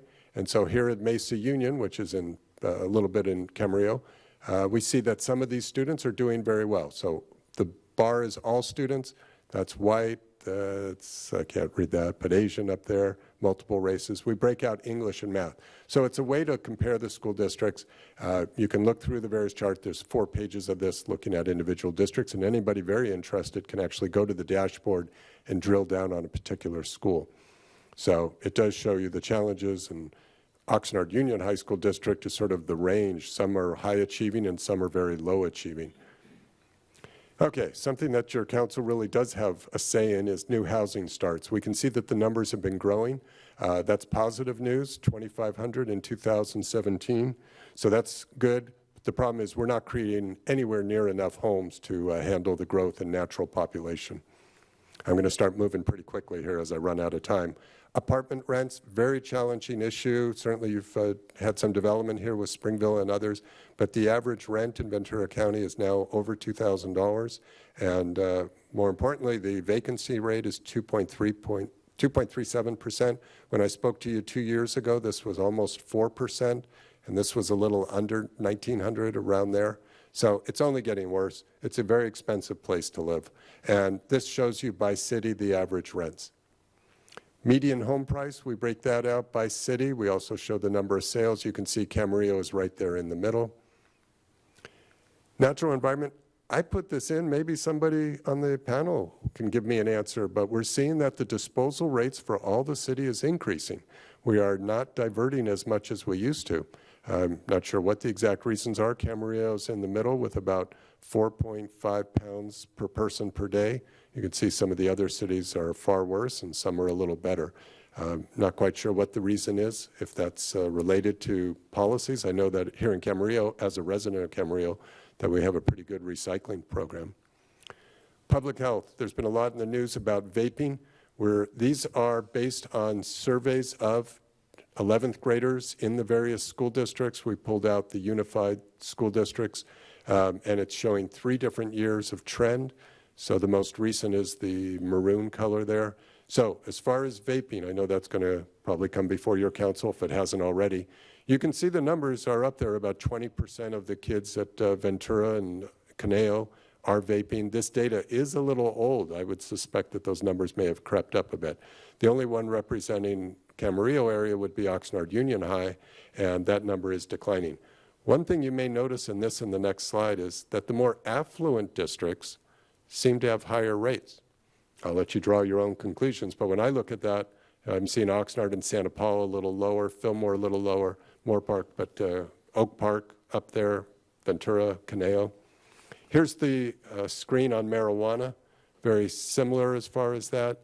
The trend is positive, that it's been mostly declining in some of these cities, but again, in the affluent cities, we're seeing a little bit of an increase.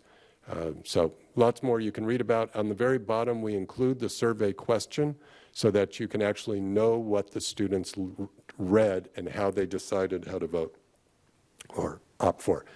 Mental health, just very quickly, the top one is the number of kids who are sad. Almost a third of the students have some type of chronic sadness. And in the bottom, the number of students who have actually seriously thought about suicide is a public health issue that needs to be looked at from all policymakers. And of course, opioid deaths, we've been reading about that. The green bar is Ventura County. You can see we had 85 deaths in 2017, but look at that trajectory there as far as creeping up, and we wanted to compare it to other counties, so you can see all of the different ones here in the statewide average of as far as California. So that is definitely not a good indicator. There's some major issues, and I'm sure you and the Sheriff's Department and others are looking at that. Ventura County is one of the safest counties in the state. In fact, we are the second safest large county. So Ventura County is only exceeded by San Diego. Great news up there. As far as individual cities, you're looking for Camarillo right there, a little better in the middle there as far as that. So the red is the violent crime rate, and the blue is the property crime rate per 1,000 population. So Ojai had the lowest violent crime rate in the county, and Moore Park had the lowest property crime rate. The worst is Ventura, and it's been the worst for quite a few times I've been here. So that's why I come to Camarillo, and I don't give this presentation in Ventura. I know where I'm liked. So, and then there's the overall county average at the bottom. But overall, Ventura County, very safe area. And also, I don't have a slide, but juvenile arrests, felony and misdemeanors, also on the decline. So that's also very positive news. Homeless, though, is a challenge. It's getting worse in the county. You can see, and I know you get these reports already, but that's crept up. The green is the veterans, so that's also been creeping up. And then by city, Camarillo is pretty much right there. 33 is the number from the 2019 report. You can compare yourselves to some of the other cities as far as that. This is not adjusted for per thousand. It's just a total number. So you would expect Oxnard to have more for the larger population. But certainly that's becoming more challenged statewide, Los Angeles, everywhere. I'm sure all of you are thinking about that quite often. I only have about 40 more slides, so let me try to get this one in here for time spent commuting. What we're seeing in Ventura County is the number of people who are driving longer distances or spending more time in the car. It looks positive at first. You say, oh, this is nice, 5 to 9 minutes. That's going down. Great. This is going down. This is going down. Well, the reason they're going down is because they're sort of moving to the right, so that people in the 25 to 29 is going up, 35 to 39. So we have some people that are spending over an hour and a half to get to work in the morning. And a lot of that may be for higher paying jobs to afford the nice homes that they may have here for their families. One new thing in the report this year was the impacts of the Thomas Fire and the Woolsey Fire. And I think that's my last slide. So this is showing the insurance losses. On the left is Thomas Fire. So this is all Ventura County, about $1.47 total billion of loss in Ventura County. Huge numbers, of course. And also, I'm sure your council is learning lessons from what happened in Ventura and Ojai. But you can see the breakdown. The chart on the right is the Hill and Woolsey Fire. It's showing $387 million. The total Woolsey was probably closer to $4 billion, but most of that was in the county of LA. But as far as Ventura County, those were significant losses. Air quality was bad, school closures were bad. It was just a very horrific time in Ventura County. So with that, we continue our tradition of providing these neutral, unbiased research forums. As I said, it's available on the web, civicalliance.org. I'm happy to answer questions, and I appreciate you letting me go a little long. I didn't realize. Thank you. David, thank you. I always look forward to this and to kind of drill down on some of these numbers. And my hope is that in the future years, you'll still be able to present, councils with this information, because it's extremely vital, not just for what we do, but for Ventura County as a whole. And I appreciate you taking the time to do this. The information is really, really important here. And it's interesting. There's some trends, but then there's some new trends, and there's some good news, and then there's some not so good news here. But, information is powerful. So I appreciate you being here tonight and presenting it. Is there any other questions anybody would like to ask? David, this is our time, so if you don't mind, David. Yeah. Oh, not at all. Happy to answer. And of course, I was going to say, for the two new council members who may be thinking, I've seen that guy somewhere, I was the moderator for your city council forum, in case you were wondering. So.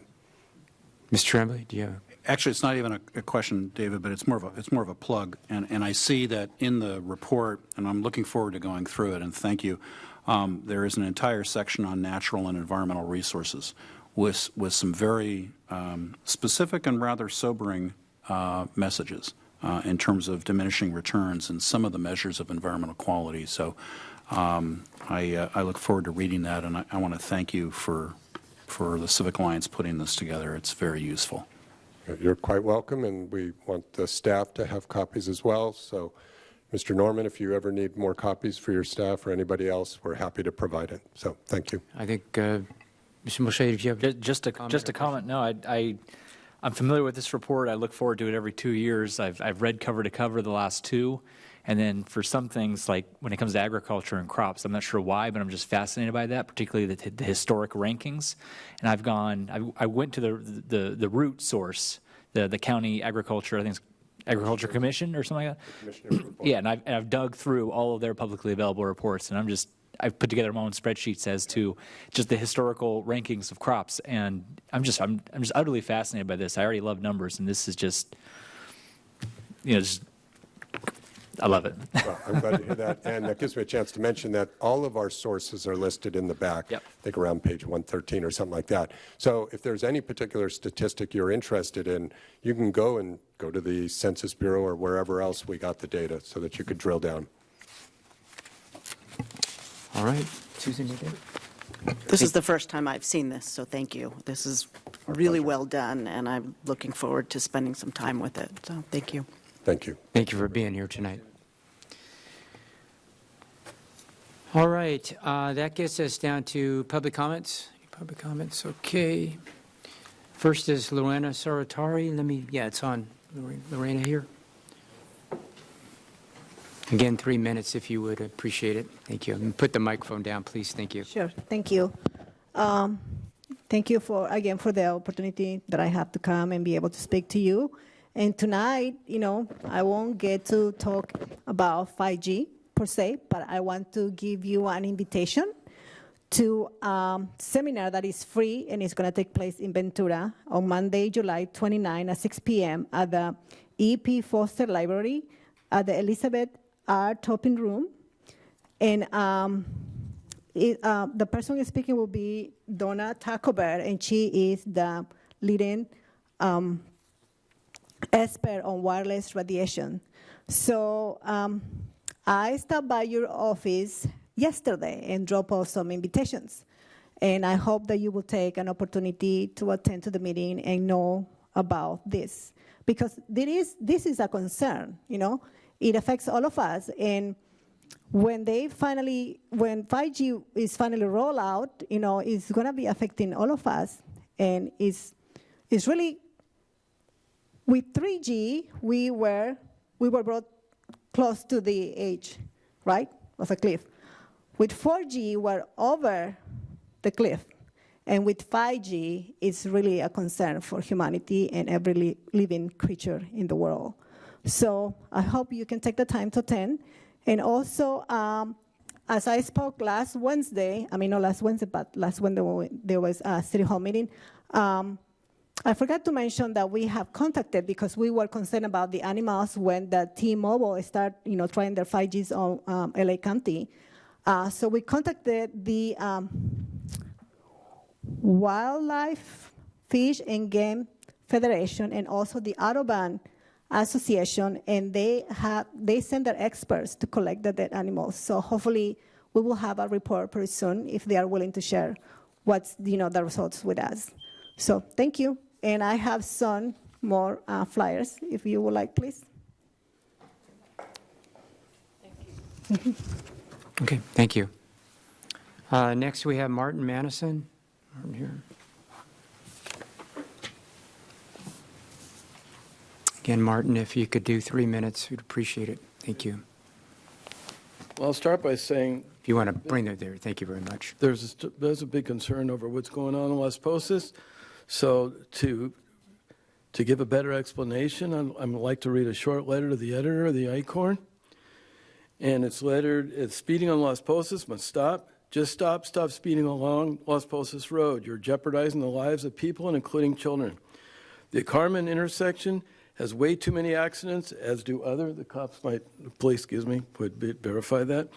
I see mothers with children in their cars going 60 miles an hour. Shame on you and you impatient people who think that 45 miles per hour is just too slow for you, so you whip around others because they say you're in your way at 60 miles per hour. I can't believe the city approved a bike lane some time ago. Seriously? Bike riders? You're putting your lives in danger riding this lane because the average speed is 60 miles an hour. I think that's an exaggeration, but I think it's way over 45. Camarillo drivers, wake up and slow down before one of your family members is critically hurt. I think the no turn on red and the bike lane make that a bad deal, that street. And I'm sure a lot of you who've driven on it have seen what a dangerous drive it is. It's almost like a second freeway for the 101. And I know the state dictates the speed limit, but maybe something can be done about it. Maybe if you ask the police, maybe to give more tickets or some sort of campaign to stop it. I can get a petition going in this city that I'm sure a lot of people would sign doing something about that street. But, the longer it goes, the more chance somebody's going to get hurt bad. And one of them could be one of you or your family members or friends if this keeps up. The other concern I have is, and I was going to say, the right turn on red, I think is because the blind turns at a lot of these intersections like Arneo and Carmen make it a lot worse. Besides the bike lane, people are going by these bikes at like 2-3 feet away at these speeds. Can I have one more second here? Oh, yeah, absolutely. The other thing that's just a minor concern, and Mike Morgan was going to address it when he was a city council member. I'm sure a lot of you have driven by that giant sign on Adolfo and Santa Rosa Road. It's so out of place. It looks like a drive-in movie theater sign. I think that's a daycare center now. It's in front of the wrought iron fence. It is so out of place with the other corners that it's ridiculous. It's twice as big as it should be. It should never have been allowed to begin with at that size. And it was big to begin with. But then when the road was widened there, it looked even worse, and now it looks worse with a wrought iron fence against it. The other signs in the other corners are about half the side and curved sides, and I think this sign is ugly and it looks bad entering and leaving Mission Oaks. And thanks for your time. Okay. And I have copies of that letter to the editor if I could give each one of you a copy. You can give it to Ms. Madeline there if you would. I think I got enough for everybody. Okay, give one to each of these. Here, take that too, right there. All right. Thank you. Thank you. Anyone else for public comments tonight? Okay, so with that, we'll get down to the next item. It's a public hearing. It's a Water Revenue Bond Series 2019. Do we have a staff report for that? And you should reconvene the Public Finance Authority. We will reconvene the Public Financing Authority. Let the record reflect that all members are present with one absence. Okay, so do we have a staff report on this? Yes, Mayor and council members, Board of Directors. Tonight, you will be considering the authorization of sale of water revenue bonds by the Camarillo Public Finance Authority to fund approximately $12.7 million in costs to construct the North Pleasant Valley Desalter Facility. This evening, we have members of the financing team, the municipal advisor, Kurt DeCrenis, with Columbia Capital, bond counsel Paul Timig of Quinton Timig, and we also have disclosure counsel Marianne Goodkind here. At this time, Kurt DeCrenis will provide an overview of the financing, and Paul Timig is also available for questions with regard to the bond documents. Thank you, Jeannie. Kurt DeCrenis, Columbia Capital Management. Mr. Mayor and members of City Council, I guess I'll go through and I give the staff report on this. So what you have before you tonight are two actions. One resolution is from the Public Financing Authority, which approves of basically the issuance of bonds and includes all the related documents. And the second resolution is one for the City Council, which approves an installment sale agreement, which is the source of payment for the bond. So the city, through the installment sale agreement, will make payments to the Camarillo Public Finance Authority to pay off the bonds because the bonds are being sold by the Public Financing Authority. So as you know, this is to finance partly finance the North Pleasant Valley Desalter project. The project cost is $66.28 million. $20 million is funded from grants. The estimated savings is around $52 million over 25 years, because that's why you're going forward and doing that. That's going to reduce the amount of imported water from about 60% that you're importing now to about 30% once the desalter is operational. It was originally bid in December 2018 and rebid this last summer. And as you know, it was approved May 29th was when the bid bids were received, and in June the bids were awarded. The funding sources are $18.34 million for capital fees, $15.2 million in water funds, surplus water funds, $20 million in grants from Prop 1, USBR, and Prop 84, and the balance is why we're here tonight is $12.7 million will be funded with water revenue bonds, and that's about 20% of the project costs. The bonds are proposed to be repaid over 20 years, which is 5 years less than the authorized pumping from the Fox Canyon Groundwater Management Agency. So the bonds have a shorter term than the pumping authority that's been granted to the city. The bonds are rated, and the rating, we got the rating today, and it's AA+ from Standard & Poor's, so that's a very high bond rating, probably as high as you could expect on a water revenue bond, so congratulations to the city. The bonds are proposed to be sold by competitive bid, and we believe that will generate the lowest interest costs, and that's consistent with the city's past practice. In 2015, the sanitary sewer bonds were sold by competitive bid and received 7 bids, and the library bonds were sold by competitive bid in 2012. They received 5 bids. The bonds will be callable in 8 years, which the standard call in the past has been 10 years, but because of the changes in the marketplace due to the last tax act, 8 years is now the new 10 years. There'll also be a special call in these bonds from any grant proceeds. So if the city receives up to $5 million in grants, the bonds will be callable starting in 3 years from those grant proceeds, and they'll be callable in what's called inverse order of maturity, which means the last maturity gets paid back first.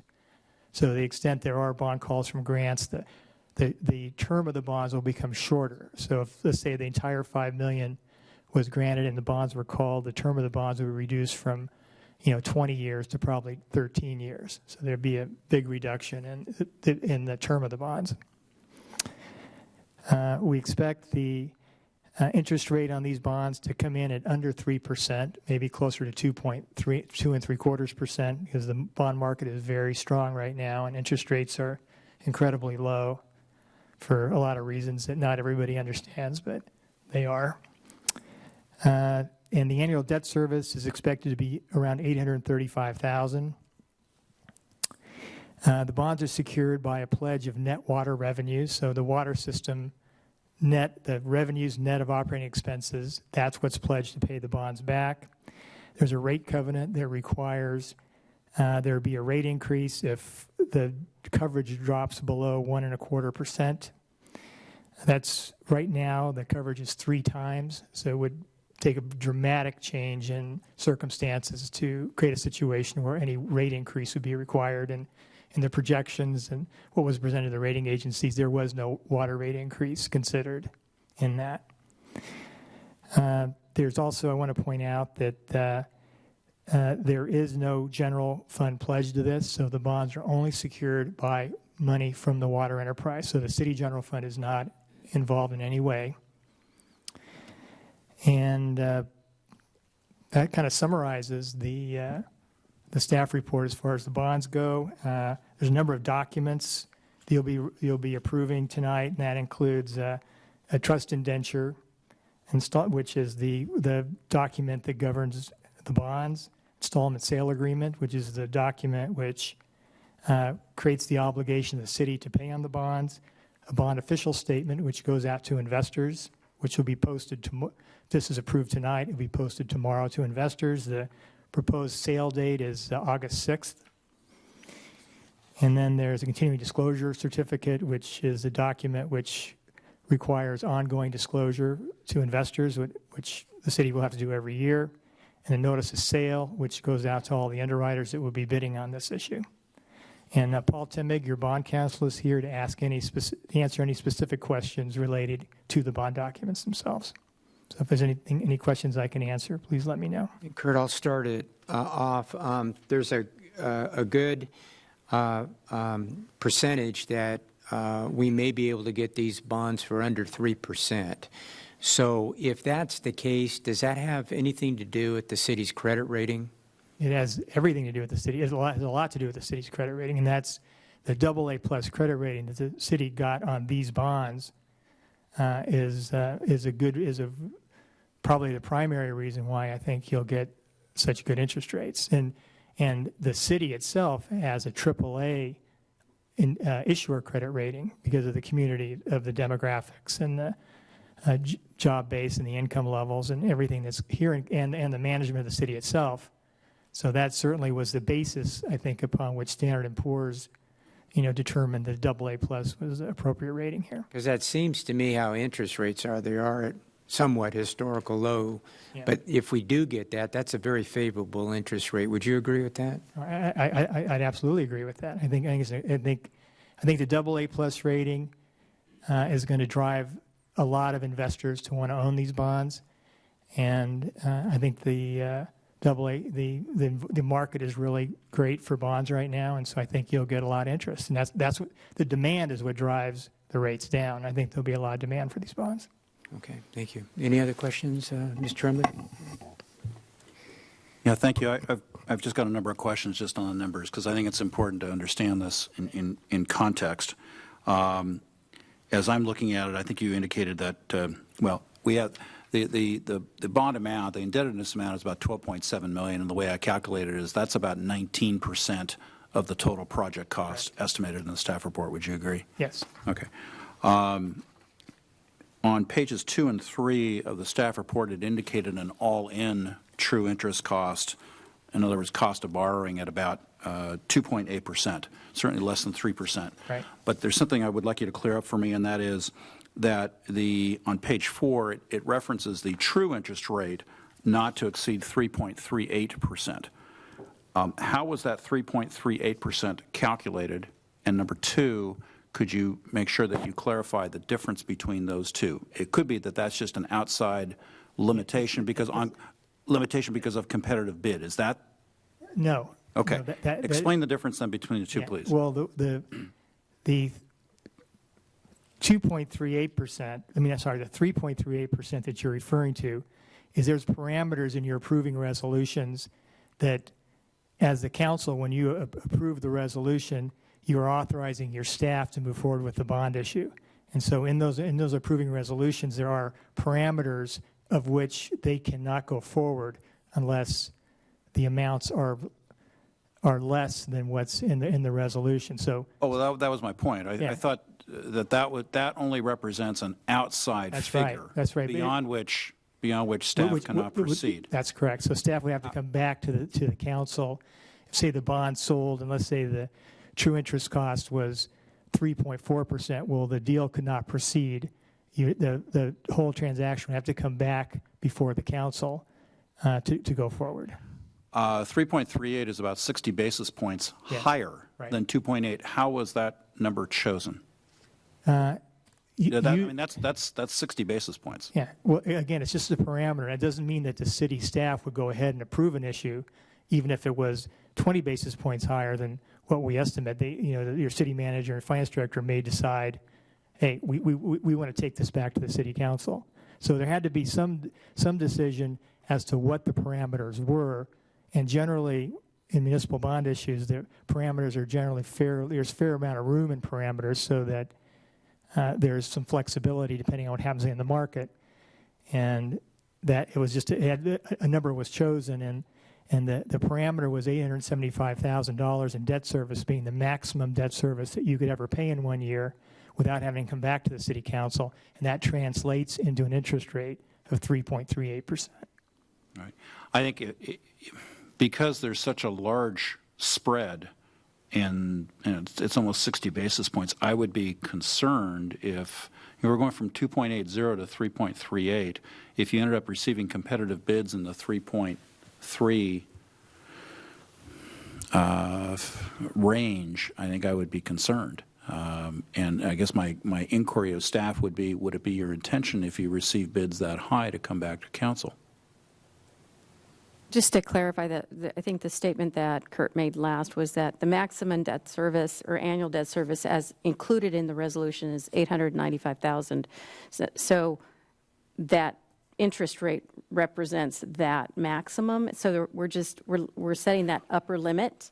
Well, I think, Kurt, Kurt, I think you said it was, and I think you were referring to the annual debt service. You're referring to an annual debt service of $835,000, but I think it's $895,000, correct? That's the outside debt service under the parameters of the resolution. Right, and that represents both principal plus interest payments on the bonds, correct? So that $895 is a cap. That's right. Right? Can't be more than that. And as Paul just reminded me, when this resolution was put together, we didn't know what the bond rating was going to be either. And, market conditions can change. it's not inconceivable. There's times in history where the bond market you could move 10, 15, 20 basis points in a week. So things can happen. Volatility can happen in the bond market. Now, to get to your point, if there was volatility in the bond market and rates were going up and there wasn't a good reason for it, or it was a temporary reason, I think as a municipal advisor, we would probably advise the staff not to. We'd reject all bids, don't move forward with the bond issue. Right.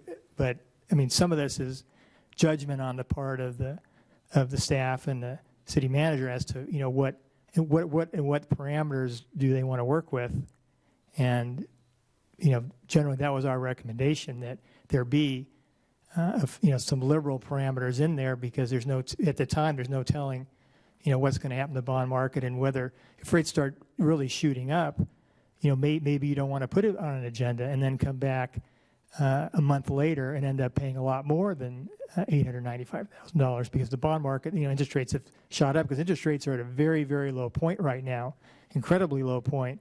And I don't know what event or what could happen that could force interest rates to start rising fairly rapidly. And if that were to happen, maybe you might decide as a city you don't want to be chasing the market, and maybe that parameter is a deal you want to take, and not have to come back and spend another month to get back in the market at even a yet higher interest rate.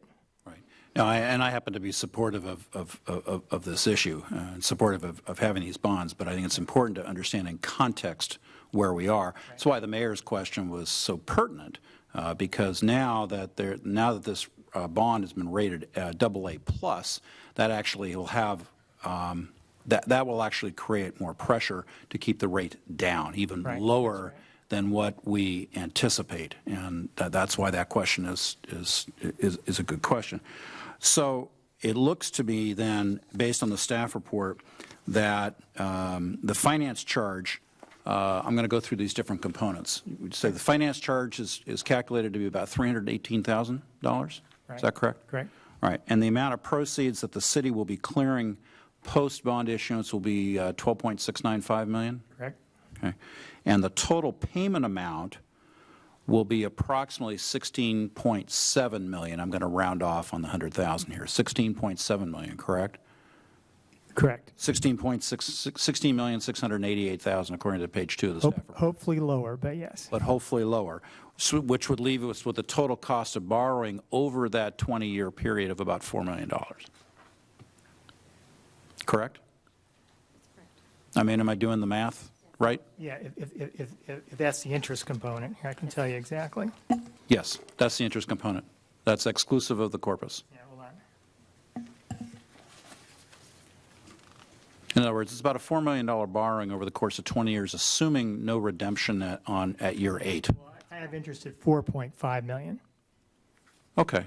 Well, then I was a little low. Okay. But about $4.5 million. But it's still at essentially 3% money. Yeah, which is really under 3%. Which is really or 2.8% money, which is really inexpensive. Exactly. Okay. Just to clarify again, that these are revenue bonds, they are not general obligation bonds, right? Correct. And the city's general fund is not obligated to repay the bonds. That's correct.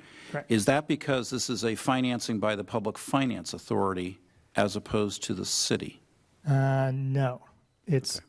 The reason it is because it is a Public Finance Authority issue.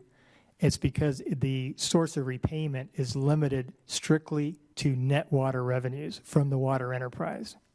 So okay. That's the reason. Just all net water revenues. Yes. Okay. And I noticed on page 106 of the prospectus that there is no debt service reserve fund that is being required. And as you know, that is often required in incurrence of debt by agencies. Right. Why, in this case, is there no debt service fund required? Well, generally with a AA+ or AA rating, the Standard & Poor's and the rating agencies and investors don't require that. And the main reason for that is that in that rating category, the liquidity of the borrower is very high, and so it's not really something that people are worried about. And that's because the water fund has quite a bit of liquidity and quite a bit of money.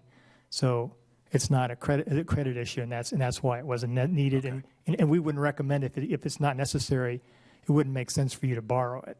Okay. Last set of questions have to deal with the 8-year redemption clause under the installment sale agreement. So, as I understand it, I understood you to mean that the typical 10-year period for redemption, because of the recent Tax Act, has really been, from an industry standpoint, been pared back, if that's the correct term, or reduced, that's probably a better term, to 8 years. Right. Is there some magic in 8 years? No, it's just what investors will accept, and what I mean. You can have a shorter call provision too, but then the marketplace in the investment marketplace will start exacting a penalty, and so for some, just in terms of the market in general. And I think this came partly because of the scarcity of bonds, because what happened with the Tax Reform Act is they eliminated what's called advance refundings. So you're not able to sell bonds now, escrow money, and call them later. So because of that, the bond volume has dropped. And so now there's greater demand for bonds, municipal bonds, than there has been in the past because there's less supply. And so investors are willing to accept shorter call features than they have in the past. And that's what's driven it down from 10 years to 8 years. And I think, and so at 8 years, there is no interest rate penalty. There's no difference between 10 years and 8-year call anymore. So that's from a pragmatic standpoint, right? From an investor standpoint. From an investor standpoint, okay. Well, and then from a return standpoint, then as right. well. That's right. And then last question. I have questions for staff, but last question for you is, but there is still, let's see, it's Section 9.2 of the installment sale agreement with an option for a special bond call after 3 years. Contextually, the reason for that is if the city is able, if we're able to get some additional grant funding from the U.S. Bureau of Reclamation, and we're hoping, I can ask staff about that later, we're hoping about, and that's why I'm knocking on wood, if we get that, then we can actually utilize those funds and then redeem out up to $5 million in the issuance, correct? Yeah, at your option. It's discretionary at the city's option, Yes, correct? it's not mandatory. Okay. It just depends on, that function would depend upon what the market was doing at that point, correct? If it made sense from a market standpoint.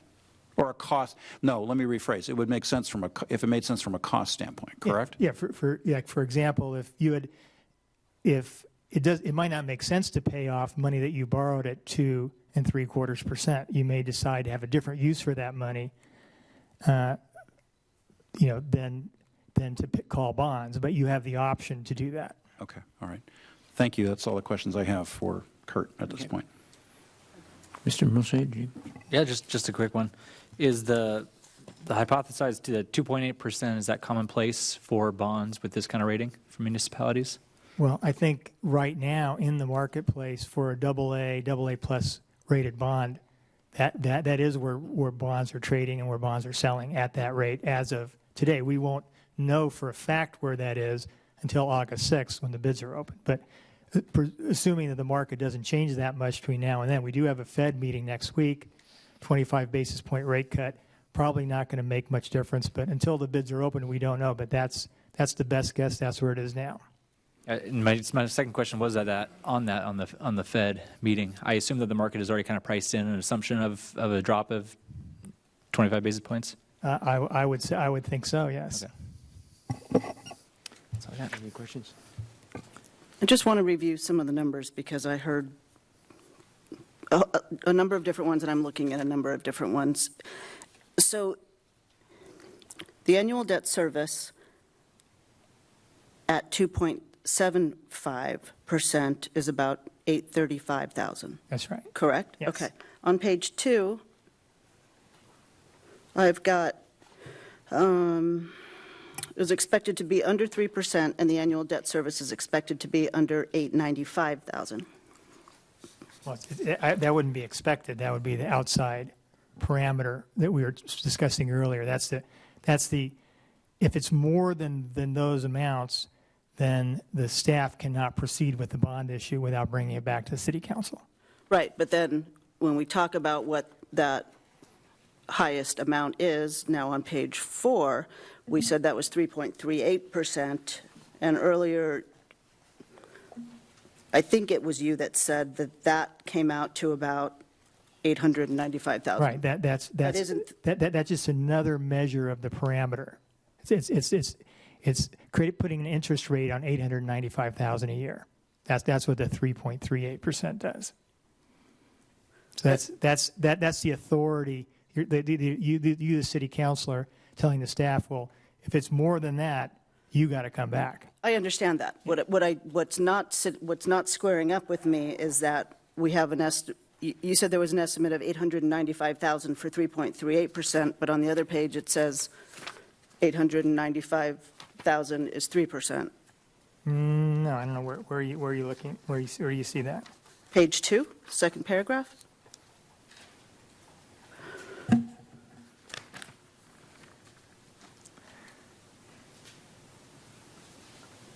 It says the expected interest rate is supposed to be under 3%, and the annual debt service is expected to be under 895. So less than. Okay. You see where I'm just having trouble squaring it up, though? If 895 is at 3.38? You see what I'm saying? Yes. Okay. So I just wanted to make sure we're on the... Okay. Because when you look at the difference between that, and I know that, we talked that that's the upper limit, that's still 1.2 million over the 20 years. So that's a huge difference in what we're paying. So, and then I just wanted to, so the water utility fund operating revenues are 17.7 million, which is 3 times what the annual debt service is. Yeah, more than 3 times. The net revenue, right. The revenues minus the operating expenses. So it's well within the means of that fund to be able to pay the debt service. Which is hence the AA+ rating Okay. and so forth, yes. Okay. Okay, that's all. Thank you. Okay. Any other questions? Okay, thank you. All right, thank you.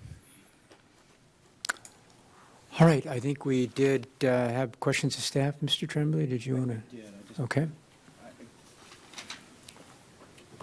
I just had a couple of, not a couple, I had a number of questions of staff, and I think probably directing them to Mr. Klotzel and Mr. Clifford and maybe Ms. Rocha, but I just kind of want to go through because I think this is a significant borrowing for the city, and I want to make sure that in context, we set some context here. We've gone through at some length the reasons why we're going to have this project, and I think is it fair to say that the reasons are both from a reliability as well as an environmental sustainability standpoint, correct? That's correct. Okay. And the city water system, just to make sure, we have a city that is just under 70,000 in population, correct? And this, correct? Yeah, and the city water system serves about 43,000, according to the preliminary official statement, 43,000 residents plus M&I, plus municipal and industrial, right?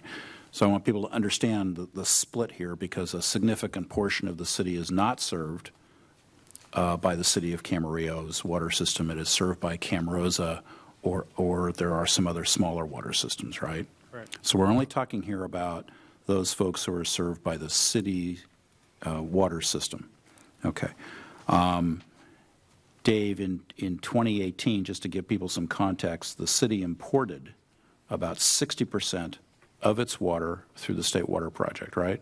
Correct. And out of that 60% imported water, about 80% comes from the State Water Project. Is it fair to say 80% comes from the State Water Project and maybe 20% from Colorado Aqueduct water?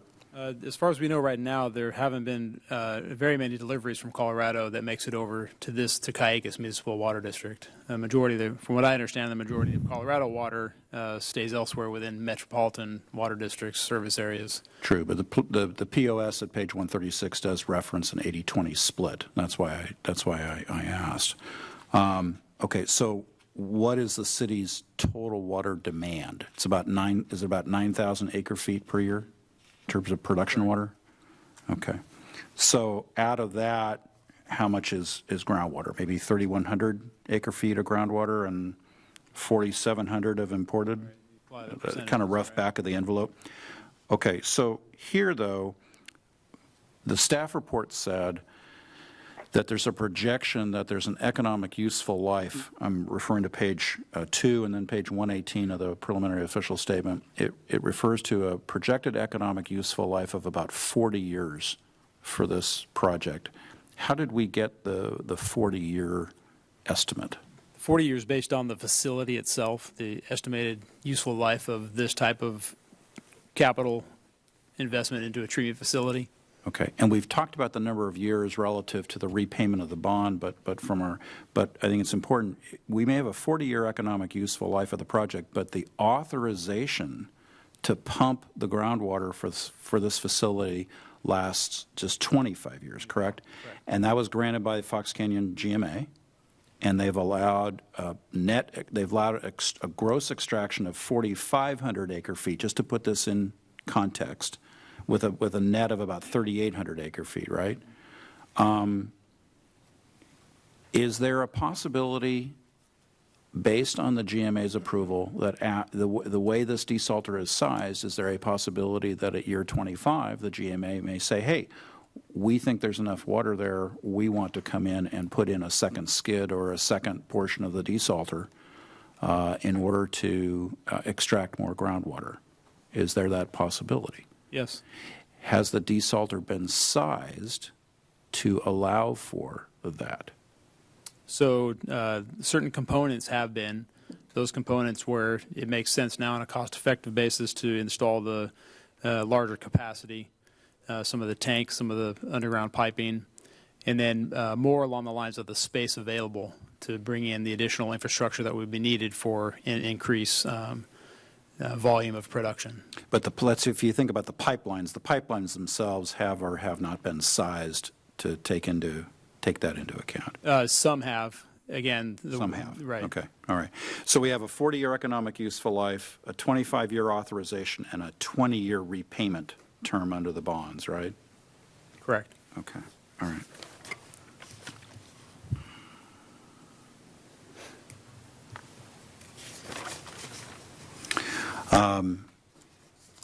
I think it's also important in context to acknowledge the current cost of our pumping groundwater is about $215 per acre foot, correct? And the amount of money that we pay for imported water as of January 1 of next year will be about $1,609 per acre foot, right? Correct. And those costs have been on a trajectory the last several years, right? So this desalter will allow for an increased amount of, well, let me come back to that in a second. I want to look ahead just briefly. So post-bond issuance, we go through this bond issuance, and from a water rates standpoint, back in last November, we increased rates by 1% for 2019, right? Mm-hmm. Correct? And the city took into account this project coming up, correct, when it calculated that 1% increase, right? In other words, it factored it in for the time being. We don't know what we're going to be like in 2025, but we know for the foreseeable future what those rates are going to be. What I'm trying to get at is, right now we have an average charge of about $61 or $62 per month per residential water connection. Looking into the future, what do we see as a result of this indebtedness in terms of potentially raising those rates? I just think in general, and Jeannie can add in here and also, but essentially it's building in some insulation to what would, be a typical rate increase without this type of water cost savings measure, as a result of the desalter. So, not to be able to say in the future what that average bill is going to be now, but by this, the financing structure, the significant savings in cost of water by using desalter water is going to build in an insulating factor to the need to increase rates. Well, in a way, one way to look at it is it's groundwater that's expensive to extract and to treat through an RO system, But on the other hand, I think the staff report does a pretty good job of saying, look, if we, doesn't the staff report indicate that there's an estimated yield savings of about $52 million over a 25-year period? Correct. And just to refresh everybody's recollection, why is that? Is that because there's a lower cost associated with processing desalter water than going out and buying imported water from Met? Correct, especially looking out 25 years, right? Okay, all right. Substantial. And then a couple of quick questions. On the city's, I understand that the preliminary official statement talks about the city's water supply, because we often get lots of questions about, gee, does the city have enough water? And on page 155 of the POS, it does a pretty good job of laying out what the city's water planning has been. And my understanding is that using the state's methodology, the available supply as of right now is sufficient to meet demand for through this year, through 2019. Afterwards, relative to the state of our planning, are we going to be doing more? Do we have another urban water management plan process coming up? It appears we certainly have sufficient water supply now. But people often ask me, we got Springville, we got all these proposed projects, are we going to have enough water? Can you comment on that a little bit? In general, yes. I mean, even in our rate analysis, we do look ahead towards projected demands, which are projected to increase slightly year over year. And then our urban water management planning document will be updated in the next, I believe, next couple of years or so. So the expectation is that there will be, along with our conservation efforts, there will be a continued availability of water to serve our expected demand. So it's fair to say that the city is engaged in a short-term and long-term planning process to make sure there's water sufficient to serve our residents in the water system. Is it true that if you use more groundwater, basically you're less dependent on uncertain state water? Correct. Okay, and one of the things we've talked about here is the State Water Project and the potential, for example, of seismic activity in the Delta and the potential for a disruption in supply, which is one really good reason why we ought to have this desalter. Would you agree with that? Increase in local reliability of local water supply is one of the outcomes of this project. And we get to clean up the groundwater. Correct. And meet a regional board time schedule order as well. Okay, thank you. That's all the questions I have. Any other questions of staff this time? All right, so Council, let me ask you, should we do the Finance Authority first and the council action second? I mean, one of them is issuance and the other one is authorizing, so. I believe it's the PFA first, but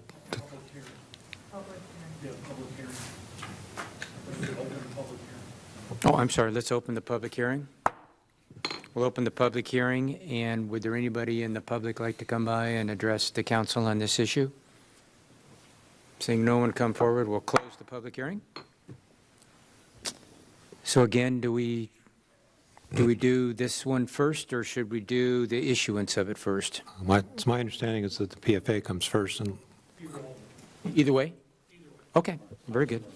Okay.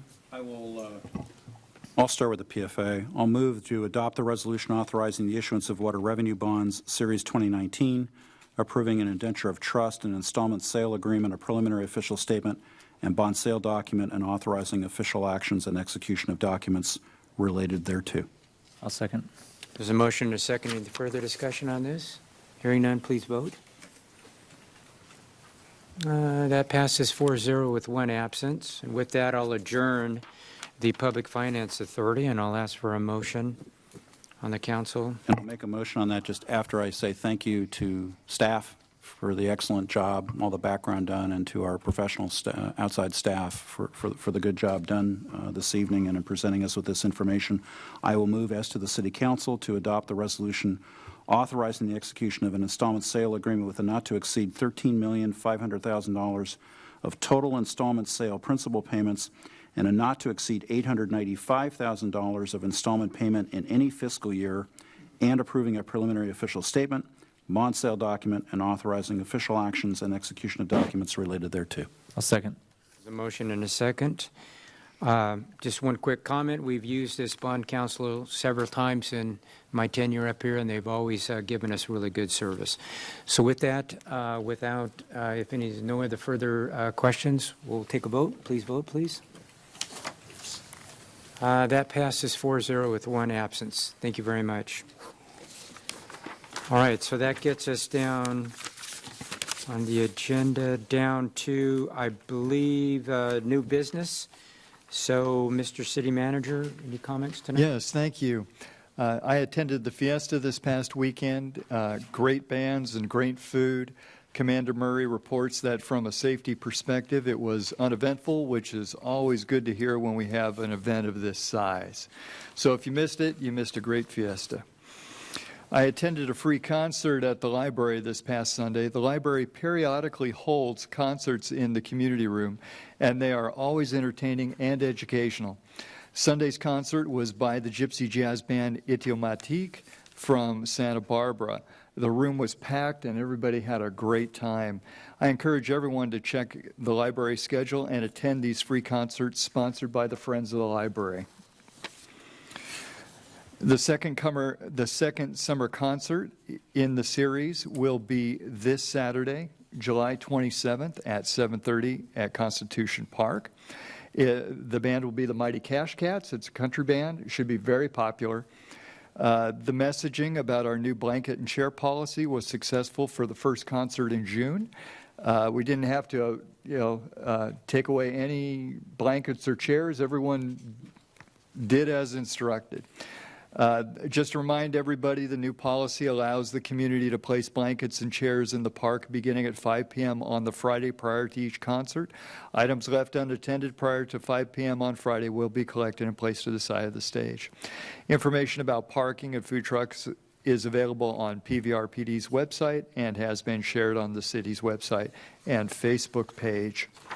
As I go about the city, I see a lot of kids out and about, day campers with their chaperones on the street, a lot of kids bouncing around. It just reminded me that, as drivers and as pedestrians and as bike riders, we really need to be mindful that there's just a lot of extra kids out on the street at this time.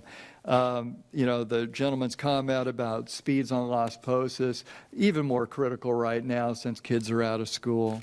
So we all need to play our part to keep our community safe and enjoyable for all. We have resources on our city website about kids and bicycle safety, city park regulations, PVRPD parks and dog parks, and we encourage you to review this information and just keep your eyes open during the summer season.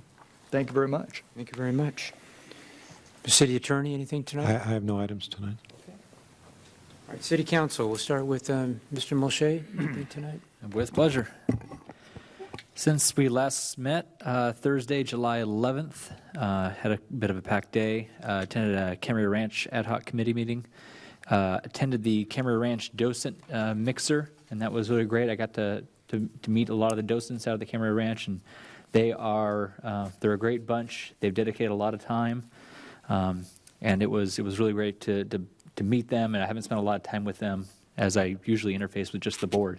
But meeting with the docents was really rewarding. And there's a lot of people out there that genuinely care about the ranch. Later that evening, I also attended the Airport Authority meeting with Mrs. Santangelo. I unfortunately missed the Camarillo Fiesta. I unfortunately had to be in Vegas for a woodworkers convention. So I did not do any drinking or gambling or partake in any sinning. I was unfortunate. I was there with work, and so I was on my best behavior. But I normally do attend the Camarillo Fiesta, and unfortunately, it just kind of matched up to where I wasn't going to be in town. So I'm looking forward to next year's.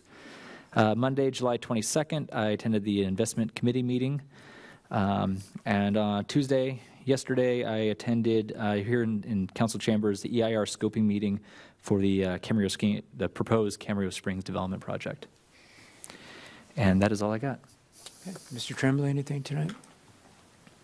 Yeah, thanks, Mr. Mayor. Since our last meeting, I attended on July 11th the liaison committee for the Pleasant Valley Recreation and Park District in the city. More on that to follow. On July 12th, I had a Ventura County Transportation Commission board meeting. Among other things, the VCTC board adopted, consistent with the policy position, this council has taken a position of support on ACA 1. On July 18th, I had a Clean Power Alliance board meeting. On Saturday, I did attend the Camarillo Fiesta for just a little while. I didn't do any drinking or any gambling either in that venue, but I did attend it for a little while just to see what was going on. And last evening, July 23, Mr. Mulchay was there and Ms. Santangelo was there. I attended the draft EIR scoping meeting for the Camarillo Springs project. With regard to Clean Power Alliance, in case there is anybody listening on that, I want to make sure that folks who are getting bills from Edison right now are properly informed about what has been going on there. And I'm basically just going to paraphrase this messaging that actually is on the city's website, on the city's Facebook, and has also, I think, been publicized, Mr. Norman, in other ways as well. Those are the two primary. Over the past few months, Edison has had several issues with its billing system that caused delays in the issuance of bills or the issuance of incomplete bills to some customers served by community choice aggregation programs, including the Clean Power Alliance. About 10% of Clean Power Alliance customers have been impacted. I know because I've been one of them. Clean Power Alliance apologizes for the inconvenience, but it's caused by Edison's billing system issues. Edison has advised Clean Power Alliance that it fixed the issues that caused the current problems, that the number of impacted customers is not increasing. Clean Power Alliance is collaborating with Edison to clear the backlog of outstanding charges. Make no mistake, this is a situation where this billing system issue rests with Edison. Clearing that backlog, and here's the take-home message, means that over the next few months, Edison will be sending bills to impacted customers that contain 2 or more billing periods for any Clean Power Alliance charges that Edison failed to include in customer bills over the past few months. And in fact, that's already been going on for, I think, at least the last 30 days. I know because I received one of those. Customers may also see Edison charges that were missed. Customers who are seeing higher than normal bills are not being charged extra. They are not being double billed. These customers are being billed for past electricity usage that Edison either didn't apply to their prior bills or didn't bill for them at all. No late fees will be applied, no penalties will be applied, and if the higher than normal bills are a financial burden, we would encourage customers to contact Edison directly. I'm going to give a telephone number, 800-655-4555, to arrange a payment plan. So that is it with regard to Edison, and that's my report. Thank you. Susan? Okay, on July 11th, I was at the Airport Authority meeting. On July 13th, I attended the Farm to Table Gourmet Dinner for the Ventura County Sheriff Foundation. On July 18th, I got to wish Maria Myers a happy 100th birthday at Brookdale. That was really special. And on July 20th, I volunteered at Kidstream for their moon landing event, and I got to man the rocket stomping station. It's very fun. And last night, I was at the public scoping meeting for the Cam Springs project. And then the last thing I wanted to do, and I know I am completely biased because I work there, but I have not worked there for 25 years, and I want to say happy birthday to Casa Pacifica, because they have been in the community now for 25 years this week, and that's a pretty big deal. They've done some pretty amazing things for some really underserved children in the community, and so I just wanted to give them a shout out. I've only been there for 2 years, so they get the whole 23 years before that all on their own, but so happy birthday, Casa Pacifica, and keep doing what you do. And that's all I have. All right. Let's see. So on the 11th, I attended a VCOG meeting. The 16th, we had a special VRSD meeting, and the 18th, we had our normal VRSD meeting. I did attend the Fiesta, and it was well attended. I had a good time. I'd like to thank all the volunteers there that put that on. That's a lot of work to do that. I had the pleasure on Monday to present a 100th birthday to a Carmela Catone, and she was at the Royal Gardens. If most of us know, it's one that is on Carmen, and she was really cute, and I told her so. I said, a little Italian lady that's 100 years old. Boy, it doesn't get much better than that, does it? So that was a real pleasure.